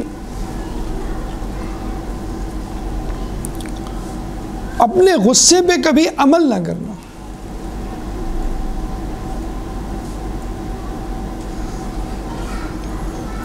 پہلی نصیحت کیا تھی؟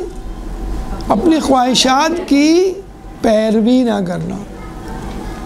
دیکھیں جو خواہشات ہیں نا، بلکہ رسول کی حدیث کا ایک ٹکڑا بھی، مفہوم بھی یہی ہے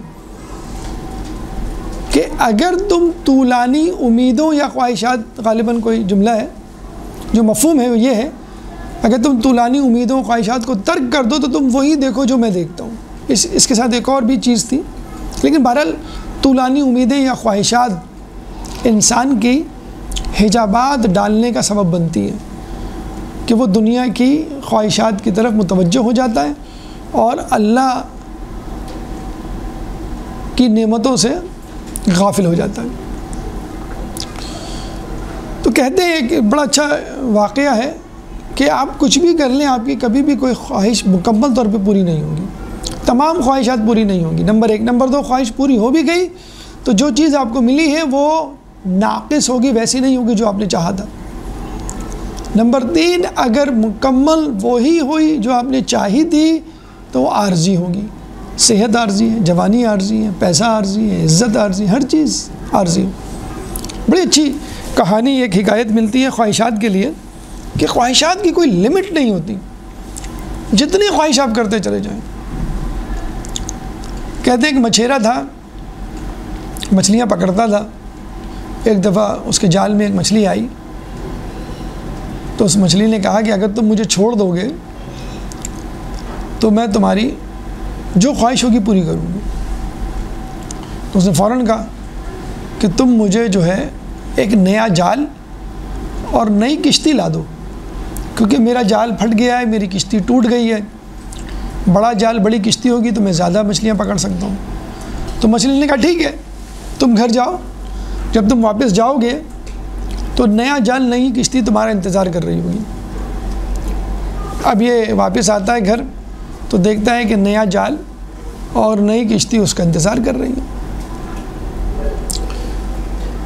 بیگم کہتی ہے کچھ دنوں کے بعد، تم نے مانگنا تھا تو کوئی بڑی چیز مانگتے، اتنی چھوٹی چیز مانگی، جب اس نے خود تمہیں آزادی دی تھی کہ جو چاہو مانگو، میں تمہاری خواہش پوری کر دوں گی، تو تم ایک بڑا گھر مانگ لیتے تاکہ ہم اس چھوٹی سی کٹیا سے تو باہر نکل جاتے۔ اس نے کہا چلو ٹھیک ہے، آئندہ کبھی آئی تو میں۔ کچھ دنوں کے بعد وہ مچھلی دوبارہ آئی، اس نے کہا کہ میں چاہتا ہوں، وہی کہا اس نے کہ مجھے چھوڑ دو، جو تمہاری خواہش ہوگی وہ پوری کروں گی۔ تو مچھلی نے کہا کہ مجھے ایک بڑا گھر چاہیے۔ تو اس نے کہا ٹھیک ہے، تم گھر جاؤ تو ایک بڑا گھر تمہارا انتظار کر رہا ہے۔ دیکھا تو بڑا گھر انتظار کر رہا ہے، اب تو بہت اچھے دن آ گئے۔ تو اس کی بیوی نے کہا کہ جب وہ سب خواہش پوری کر سکتی ہے تو کوئی بڑی بادشاہوں والی خواہش مانگے نا۔ اس نے کہا کیا؟ کہ نا اس کو کہنا کہ ہمارا بادشاہ جیسا محل ہو، بادشاہ جتنے نوکر چاکر ہوں اور اتنے بڑے باغات ہوں، اتنی دولت اور خزانہ ہو۔ اب یہ جاتا ہے، مچھلی آتی ہے، مچھلی پھر کہتی ہے خواہش جو کرو گے پوری ہوگی، مجھے چھوڑ دو۔ کہتا ہے مجھے بادشاہوں والا محل چاہیے، بادشاہوں والی غذائیں چاہیے، بستر اور چیزیں، باغ۔ جب آتا ہے تو واقعی باغ محل، تمام چیزیں بادشاہوں والی۔ کچھ عرصے کے بعد کہتے ہیں اس ملک کا بادشاہ مر جاتا ہے۔ اب اس ملک کے لوگ جو ہیں وہ کہتے ہیں کہ بھئی ہم بادشاہ کس کو بنائیں، ڈھونڈتے ہیں بھئی اس جیسا کوئی شخص مل جائے۔ پتہ چلتا ہے کہ بادشاہوں جیسا محل ہے، بادشاہوں جیسے ٹھاٹ باٹ ہیں، کھانے پینے نوکر چاکر کرنے، بس یہی ٹھیک ہے، یہی ہمارا بادشاہ ہے، وہ اس کو بادشاہ بنا دیتے ہیں۔ کہتے ہیں کہ اب ان کا جو ہے وہ آنا جانا چھٹ گیا، اب یہ بادشاہ بن گئے، وہ ملکہ بن گئی۔ ان کی جو بیگم تھی آرام سے دن بھر سوتی تھی، کنیزیں کام والیاں موجود تھیں۔ ایک دفعہ یہ دیر سے اٹھی، اب مچھیرن تو تھی نہیں کہ صبح صبح اٹھتی، تو دیر سے اٹھی تو دیکھا ان کی کھڑکی کے پیچھے سے سورج طلوع ہو رہا ہے، بلکہ وہ سورج کی کرنیں اپنے چہرے پہ پڑنے کی وجہ سے جاگی، بیدار ہوئی۔ ایک دم سے آپ کے کمرے کی لائٹ جلا دے، کوئی پردہ کھول دے تو آپ ایک دم سے آپ کی آنکھیں چدھیاں جاتی ہیں نا، آپ جاگ جاتے ہیں۔ تو اس ملکہ عالیہ کو بڑا غصہ آیا کہ میری نیند ڈسٹرب ہو گئی۔ شوہر آئے ان کے کمرے میں تو کہا کہ بھئی یہ کیا مسئلہ ہے، میری نیند کیوں ڈسٹرب ہوئی؟ کہنے لگا تمہاری کھڑکی اسی طرف ہے، مشرق کی طرف، اور مشرق سے ہی سورج نکلتا ہے۔ کہنے لگے اب وہ مچھلی آئے تو کہنا سورج مشرق سے نہیں مغرب سے طلوع ہو۔ تو یہ جو ہے اب وہ دوبارہ کشتی اور جال لے کے جاتے ہیں، مچھلی آتی ہے، مچھلی سے کہتے ہیں کہ میری خواہش ہے، میری بیگم کی خواہش ہے سورج جو ہے وہ مشرق سے نہیں مغرب سے طلوع ہو۔ تو وہ مچھلی کہتی ہے کہ جاؤ واپس، وہی پرانی جھوپڑی اور پرانی کشتی تمہارا انتظار کر رہی ہے۔ یہ واپس آتا ہے تو وہی پرانی چیزیں اس کا انتظار کر رہی ہوگی۔ تو کہنے کا مقصد ہے آپ کتنی خواہشات کر لیں وہ کبھی پوری نہیں ہوں گی، اور پھر خواہشات کے پیچھے آدمی حلال حرام کو بھول جاتا ہے، گناہوں کو بھول جاتا ہے۔ مولا علی کے دور میں ایک جوڑا کوفے میں عدالت لگا کے بیٹھے ہوئے تھے، ایک میاں بیوی آئے لڑتے جھگڑتے۔ مقدمہ کیا تھا؟ بیوی کہہ رہی تھی کہ یہ شوہر مجھے خرچہ نہیں دیتا، بیویوں کو خرچہ دیتے نا شوہر، تو شوہر نے کہا آپ کسی سے بھی پوچھ لیجئے، میں اپنے علاقے میں متمول ترین شخص ہوں، سب سے زیادہ امیر ہوں، اور اپنی بیوی کو لاکھوں دینار دیتا ہوں، جہاں مرضی خرچ کروں۔ مولا پوچھتے ہیں اس سے تو کہتی ہے کہ نہیں میرے تو پھر بھی لاکھوں دینار بھی کم پڑ جاتے ہیں، میں کیا کروں؟ تو مولا کہتے ہیں کہ دیکھو اگر تم اپنی ضروریات پوری کرو گی تو یہ خرچہ کافی ہے، اور اپنی خواہشات پوری کرو گی تو قارون کا خزانہ یعنی جتنی دولت ہو وہ کم ہے۔ عورت یہ بات سمجھ جاتی ہے، یہ کہہ کے پلٹتی ہے۔ جیسی پلٹتی ہے واپس آ کر پوچھتی ہے مولا مجھے کیسے پتہ چلے گا کہ کون سی چیز میری خواہش ہے، کون سی چیز میری ضرورت ہے؟ تو مولا نے کہا کہ جو چیز تمہیں گھر میں رہ کے یاد آئے وہ تمہاری ضرورت ہے، جو چیز تمہیں بازار جا کر یاد آئے وہ تمہاری خواہش ہے۔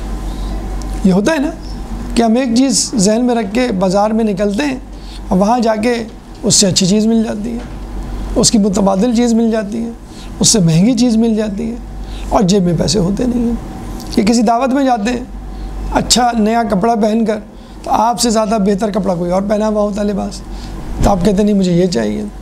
موبائل خریدتے ہیں 6 مہینے بعد ایک نیا موبائل آ جاتا ہے، آپ کہتے ہیں مجھے یہ موبائل چاہیے۔ تو یہ تو خواہشات کا جو چرخہ ہے وہ تو چلتا رہتا ہے، اور اس میں جو کپڑا ہے وہ بنتا رہتا ہے، بلکہ اس دھاگے کے شکنجے میں آپ آ جاتے ہیں۔ اپنے آپ کو دیکھیں، اپنی ضروریات کو دیکھیں۔ ضروریات کا جسے کہتے ہیں کہ معیار کیسے؟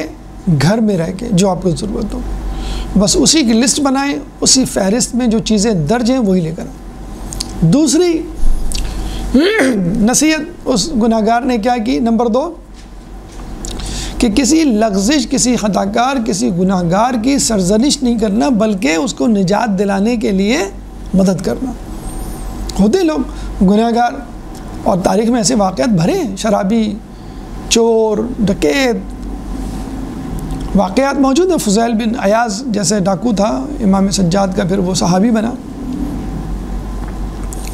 کہتے ہیں کہ بنی اسرائیل میں ایک عابد تھا جس کے اوپر بادل سایہ کیا رہتا تھا، اور بنی اسرائیل میں یہ اصول تھا جو شخص 30 سال تک اللہ کی عبادت کرے اور اس کے دل میں گناہ کا خیال تک نہ آئے، اس کے اوپر بادل سایہ کیے رہتا ہے، اس کو ایک بڑا اسٹیٹس مل جاتا ہے۔ اسی زمانے میں ایک بہت بڑا گناہ گار بھی تھا جس نے کوئی گناہ نہیں چھوڑا تھا، یوں سمجھ لیے وہ سب سے بڑا عابد اور یہ سب سے بڑا عاصی گناہ گار۔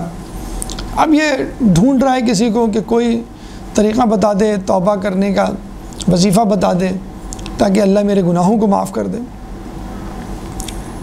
تو لوگ اس کو کہتے ہیں کہ تم اس زمانے کے سب سے بڑے عابد کے پاس جاؤ، وہ تمہارے گناہوں کو بخشوا دے گا۔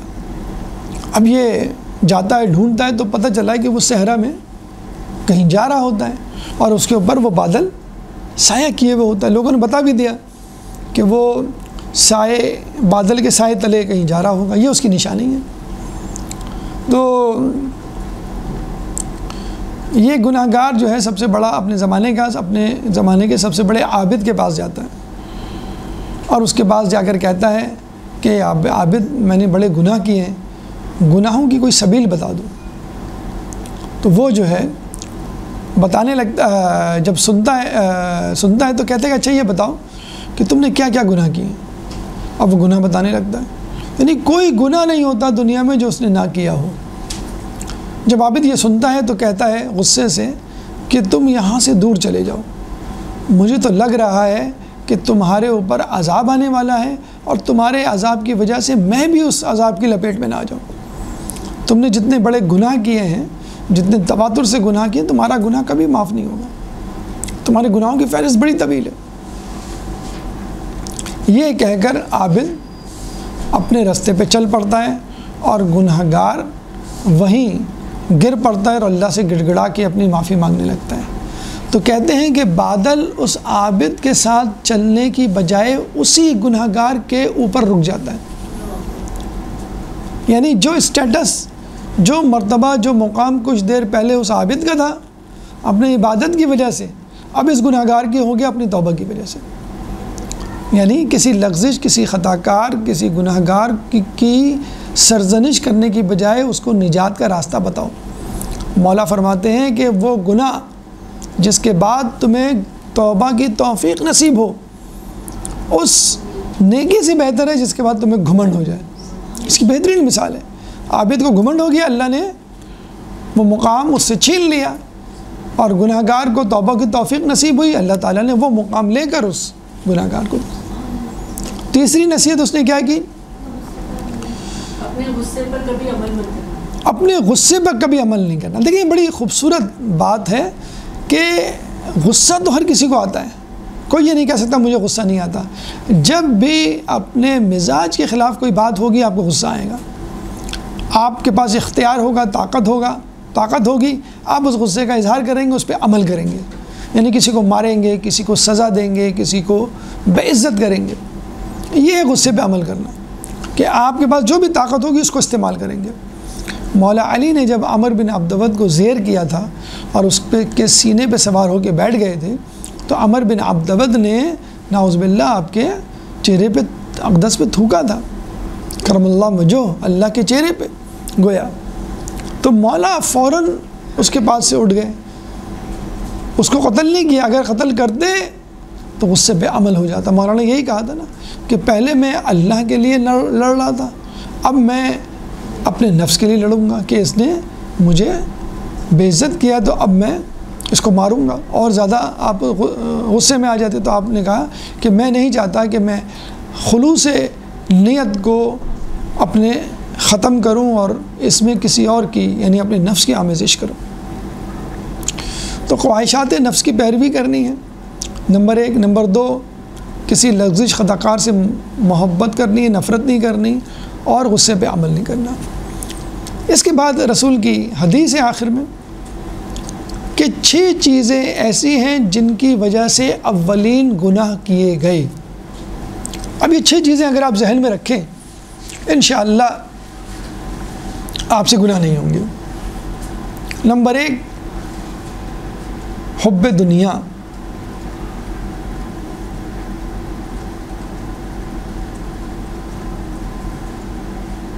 نمبر 2، حب حکومت۔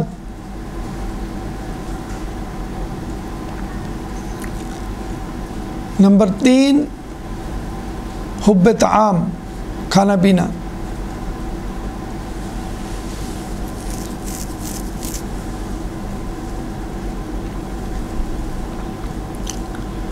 نمبر 4 حب عورت،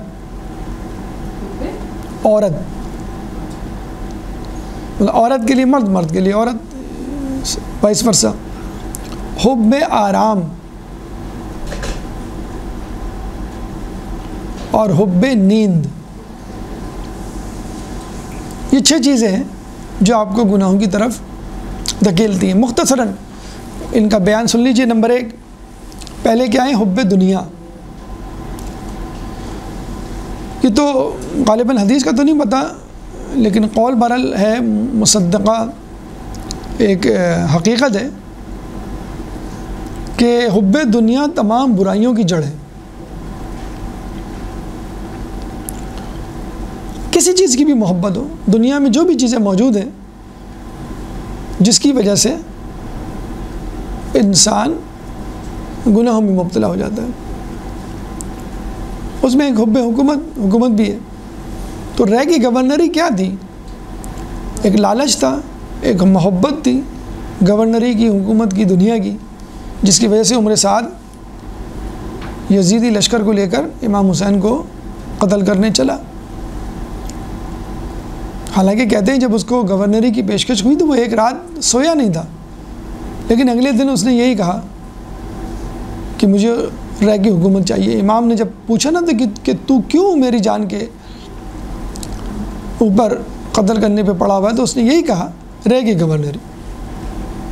تو امام نے کہا میں تجھے اپنی جائیداد میں سے فلاں فلاں مکان، فلاں فلاں چیز، تو اس نے کیا کہا؟ آپ جو دیں گے وہ نہیں، آخرت کی بات کی کہ آخرت میں تجھے یہ ملے گا۔ تو اس نے کہا کہ آخرت کا وعدہ ادھار ہے اور رہ کی گورنری نقد۔ تو رہ کی گورنری تھی، اور جب جناب حر آئے تھے عمر سعد کے پاس صبح عاشور کہ کہیں ممکن ہے کہ ہم اس جنگ کو ٹال دیں، تو اس نے کیا کہا تھا کہ نہیں، ہمیں تو بہت بڑا انعام ملے گا۔ اور سب امام حسین کا سر لے کے، آپ نے دیکھا ہوگا شمر خولی، یہ گئے تھے انعام کی لالچ میں۔ تو وہی کہ انعام کی لالچ میں، حب دنیا میں، حب حکومت میں انسان بنو امیہ، بنو عباس نے کیوں ائمہ اہل بیت پہ ظلم ستم کے پہاڑ توڑے؟ اسی حب حکومت میں۔ حب طعام، ماہ رمضان بس اسی حب طعام کو توڑنے کے لیے۔ آدمی کھانا کھاتا ہے تو نشہ طاری ہوتا ہے، شیطان سوار ہوتا ہے، اور پھر وہ گناہوں کی طرف چل پڑتا ہے۔ اور یہ رمضان بہترین ایک میسیج ہے، ایک ٹریننگ ہے، تمرین ہے کہ تم روزے سے ہو گے، بھوکے رہو گے، تو پھر انشاءاللہ افطار میں جو بھی ملے گا وہ کھانے کے لیے تیار ہوگے۔ وہ ایک بادشاہ تھا، اس کے گورنر کی بڑی شکایات آ رہی تھیں کہ وہ صرف دعوتوں میں مشغول رہتا ہے، کھانے پینے میں مصروف رہتا ہے، اور حکومت کا کوئی کام نہیں کرتا۔ اس کو قسم قسم کے لذیذ کھانے پسند ہیں۔ بادشاہ نے اس کو بلایا تو اس نے کہا میں کیا کروں، میری عادت ہے لذیذ کھانے، تو اس لیے تو میں لذیذ کھانے کھاتا ہوں۔ تو بادشاہ نے کہا کہ ٹھیک ہے، تم سے کچھ باتیں کرنی ہے مجھے۔ میٹنگ بلائی، اجلاس بلایا، اب کھانے کا وقت ہوا تو وہ بے چین، کھانا کب لگے گا؟ بادشاہ نے کہا بس یہ میٹنگ ختم ہو جائے تو پھر ہم کھانا لگاتے ہیں۔ پتہ چلا کہ وہ میٹنگ، وہ اجلاس بہت لمبا ہو گیا۔ اس نے کہا کھانا کب ملے گا؟ بادشاہ نے اپنے باورچی کو بلایا، کہا کہ بھائی تم کھانا لگاؤ۔ پھر کچھ دیر گزری، اس نے کہا بھی کھانا کب ملے گا؟ باورچی کو بلایا، اس نے کہا بس تھوڑی سی دیر ہے، آپ نے فلاں فلاں فلاں چیز کہی ہے۔ اس سے پوچھا تھا بادشاہ نے تم کیا کھاؤ گے؟ اس نے لمبی چوڑی لسٹ، بریانی، پلاؤ اور قورمہ، یہ وہ۔ اس نے کہا تم نے اتنی لذیذ چیزیں کہیں، اس میں ٹائم تو لگے گا۔ پھر کچھ دیر کے بعد پھر باورچی کو بلایا، کہنے اب کہنے نہیں ابھی بھی ذرا ٹائم لگے گا۔ اس نے کہا ابھی تیار کیا ہے؟ اس نے تڑپ کے کہا، وزیر نے، گورنر نے، میں نے کہا فی الحال تو دال موجود ہے، اگر آپ کہیں تو لے آؤں، دال موجود تیار ہے۔ کہ تم دال لے آؤ، اور وہ دال پہ ٹوٹ پڑا۔ جب کھانا لگا تو وہ الگ بیٹھا ہوا ہے۔ تو بادشاہ نے کہا تم کیوں نہیں کھا رہے، تم تو بڑے لذیذ کھانے کے شوقین تھے۔ کہنے میں کھا چکا۔ کہنا دال تو ایسی تھی، بے لذیذ، سادہ سی، لذیذ کھانا تو اب ہے۔ نہیں، میرا پیٹ بھر گیا۔ تو بادشاہ نے کہا کہ بس تم کھانا کم کھایا کرو، یعنی دن میں تین کی بجائے 2 مرتبہ مثلا کھاؤ، تاکہ جب تمہیں بھوک لگے، شدید بھوک میں تمہارے پاس سامنے جو بھی چیز ہوگی تم کھا لو گے۔ سلمان فارسی کے سامنے کسی نے کہا نا کہ تم میں سے کون ہے جو روزانہ لذیذ کھانے کھاتا ہے؟ تو کسی نے ہاتھ کھڑا کیا، میں یہ کھاتا ہوں، فلاں نے کہا میں یہ کھاتا ہوں۔ سلمان فارسی نے بھی کہا کہ میں بھی لذیذ کھانے کھاتا ہوں۔ کہنے لگا تمہاری کیا اوقات، تم تو غریب آدمی ہو، مہاجر آدمی ہو، تمہارے پاس تو گھر نہیں ہے اپنے رہنے کو، اور ہم نے تو کئی مرتبہ تمہیں دیکھا ہے تم رات کو سوکھی روٹی کھا رہے ہوتے ہو۔ تو سلمان فارسی نے کہا میں دن بھر میں صرف 1 مرتبہ کھاتا ہوں، اور اتنی شدید بھوک ہوتی ہے کہ وہ سوکھی روٹی بھی مجھے لذیذ کھانے کی طرح لگتی ہے۔ تو آپ سحری میں کھاتے ہیں، ابھی بھوک لگ رہی ہے آپ کو، افطار میں جا کے کھائیں گے تو جو بھی ہوگا آپ ڈٹ کے کھا لیں گے، کوئی مسئلہ نہیں ہوگا۔ اور سحری بھی نہ کی ہو تو آپ کے سامنے زہر بھی لا کے رکھ دیا جائے، آپ کہیں گے بھائی زہر بھی لے آؤ۔ تو یہ ہے طریقہ زندگی گزارنے کا۔ اسی طرح نیند کا بھی معاملہ ہے۔ نیند، بھوک، شہوت، ان 3 چیزوں کے بارے میں کہا جاتا ہے آپ جتنی بڑھائیں گے بڑھے گی، جتنی کم کریں گے کم ہوگی۔ تو کھانا پینا آپ جتنا بڑھائیں گے اتنا بڑھتا چلا جائے گا، نئے قسم کے کھانے آپ کے ذہن میں آتے رہیں گے، اور جتنی اپنی بھوک بڑھا کے کھائیں گے اتنا ہی آپ کا کھانا سادہ ہوتا چلا جائے گا۔ آپ کو جو ملے گا آپ اس پہ اکتفا کر لیں گے۔ اور ماہ رمضان بہترین جسے کہتے ہیں کہ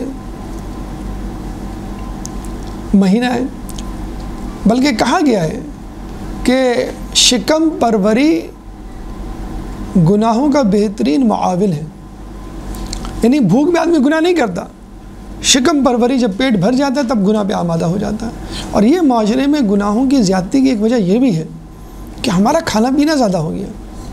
صبح کا ناشتہ، پھر 11 بجے چائے، پھر جو ہے لنچ، پھر شام کی چائے، پھر رات کا کھانا، پھر لیٹ نائٹ اسنیکس، چاکلیٹ، اور پھر لذیذ۔ وہ اس لیے مرغن ہو گیا ہے ہمارے کھانے کہ ہم بار بار کھاتے ہیں نا، تو پھر ہم لذت کے لیے کھاتے ہیں۔ بنیادی طور پہ لوگ کہتے ہیں کھانا بھوک کے لیے ہوتا ہے، بھوک کے لیے بھی نہیں، طاقت کے لیے ہونا چاہیے۔ جب آپ کو کمزوری محسوس ہو تو آپ کھائیں، اور جب آپ کو بھوک لگے تب کھائیں، یا پھر لذت کے لیے۔ تو جب آدمی 1 مرتبہ کھانا کھائے گا تو کمزوری کے لیے کھائے گا، جب 2 مرتبہ کھانا کھائے گا تو بھوک کی وجہ سے کھائے گا، اور جب 3 مرتبہ کھانا کھائے گا تو لذت کے لیے کھائے گا۔ سوچے گا آدمی کیا کھاؤں کیا نہیں کھاؤں۔ ہم فاقہ نہیں کرتے ہیں، آپ نے دیکھا ہوگا 10 محرم کو تو اس میں کہتے ہیں نا سوکھی روٹی، کہتے ہیں وہ سوکھی روٹی بھی آپ کو بہت لذیذ لگ رہی ہوتی ہے، فاقہ کیا ہوتا ہے۔ اسی طرح رمضان کے روزے بھی ہیں۔ اور خود کھانا کھانا، زیادہ کھانا کھانا، شکم سیری آپ کو گناہوں کی طرف لے کے جاتی ہے۔ اور کہتے ہیں کہ موسیٰ علیہ السلام کو اللہ نے وحی کی کہ میں نے علم کو بھوک میں چھپا رکھا ہے، لوگ اس کو شکم سیری میں تلاش کرتے ہیں۔ تو بھوک میں علم بھی حاصل ہوگا، تقویٰ بھی حاصل ہوگا۔ پھر اس کے بعد عورت، اب آپ پتہ نہیں یہ روایت میں ہے یا نہیں ہے، لوگ الزام دیتے ہیں کہ حوا علیہ السلام نے کہا تھا، ضد کی تھی کہ اس درخت کا کھانا۔ تو بعض اوقات مرد تذبذب یا شک میں ہوتا ہے، لیکن عورت کہتے ہیں کہ ہاں بھئی یہ چاہیے، یہ ہونا چاہیے، تو پھر مرد کو ایک ووٹ مل جاتا ہے، ایک سہارا مل جاتا ہے، ہاں بھی کوئی میرے ساتھ ہے، تو وہ اس راہ پہ چل پڑتا ہے۔ تو بعض اوقات یعنی شادی سے پہلے لڑکی کی محبت میں حلال حرام ایک کر دیتا ہے، دین ایمان چھوڑ بیٹھتا ہے، اور شادی کے بعد بعض اوقات بیوی کی محبت میں کہ اس نے کہا بھئی یہ ہونا چاہیے، یہ گاڑی ہونی چاہیے، فلاں کے پاس تو گھر ہے، ہمارے پاس اپنا گھر نہیں، وغیرہ وغیرہ۔ اس کے بعد حب آرام، حب نیند۔ یہ حب آرام، حب نیند ہے جو آپ کو فجر سے غافل کرتی ہے، نماز شب چھوڑنے پہ مجبور کرتی ہے۔ یہی 2 چیزیں آپ کو رمضان میں مل جاتی ہیں۔ سحری میں اٹھ کے آپ کو سحری تو ملی، نماز شب بھی مل گئی اور نماز فجر بھی مل گئی۔ نماز شب جس کا ہمیں اندازہ نہیں ہوتا ہے کہ کتنی بڑی نعمت ہے جو ہم حاصل کر رہے ہیں۔ تو ان 6 چیزوں پہ انشاءاللہ اگر آپ فوکس کریں، جو کہ ماہ رمضان کی چیزیں ہیں، دیکھا جائے حب نیند، حب آرام، حب طعام، یہ تمام چیزیں رمضان سے متعلق ہیں کہ رمضان میں روزے رکھیں تو انشاءاللہ نیکیاں بھی ہوں گی، گناہوں سے بھی بچیں گے، جو محرمات الہی سب سے بڑا ٹارگٹ ہے۔ مولا علی نے جب سوال پوچھا تھا تو رسول نے یہی کہا تھا۔ اور گناہوں سے بچنا، تقوی اختیار کرنا خود لعلکم تتقون یعنی روزے کی منزل ہے، روزے کا ہدف ہے۔ تو اللہ تعالیٰ سے دعا ہے کہ اللہ تعالیٰ ہمیں ماہ رمضان کے روزے رکھنے کی توفیق عطا فرما، اللہ تعالیٰ ہمیں اس ماہ رمضان میں تقوی اختیار کرنے کی توفیق عطا فرما، روزہ رکھنے، عبادات کرنے، ذکر الہی کرنے کی توفیق عطا فرما، جو پریشان حال ہیں ان کی پریشانی کو دور فرما، جو بے روزگار ہیں ان کو رزق حلال عطا فرما، جو رزق حلال کما رہے ہیں ان کے رزق حلال میں برکت عطا فرما، جو مقروض ہیں ان کے قرضوں کو عطا فرما، جو زندان میں ان کو رہائی عطا فرما، جو سفر میں ان کو منزل عطا فرما، جو گمشدہ ہیں ان کو ان کے پیاروں سے ملا۔ مسلمان دنیا میں جہاں جہاں سے ظلم و ستم کا نشانہ بنے میں ان سے ظلم و ستم کو دور فرما، امام کے ظہور میں تعجیل فرما، ہمیں ان کے انصار و اعوان میں شامل فرما۔ ربنا تقبل منا انک انت السمیع العلیم وتب علینا انک انت التواب الرحیم برحمتک یا ارحم الراحمین۔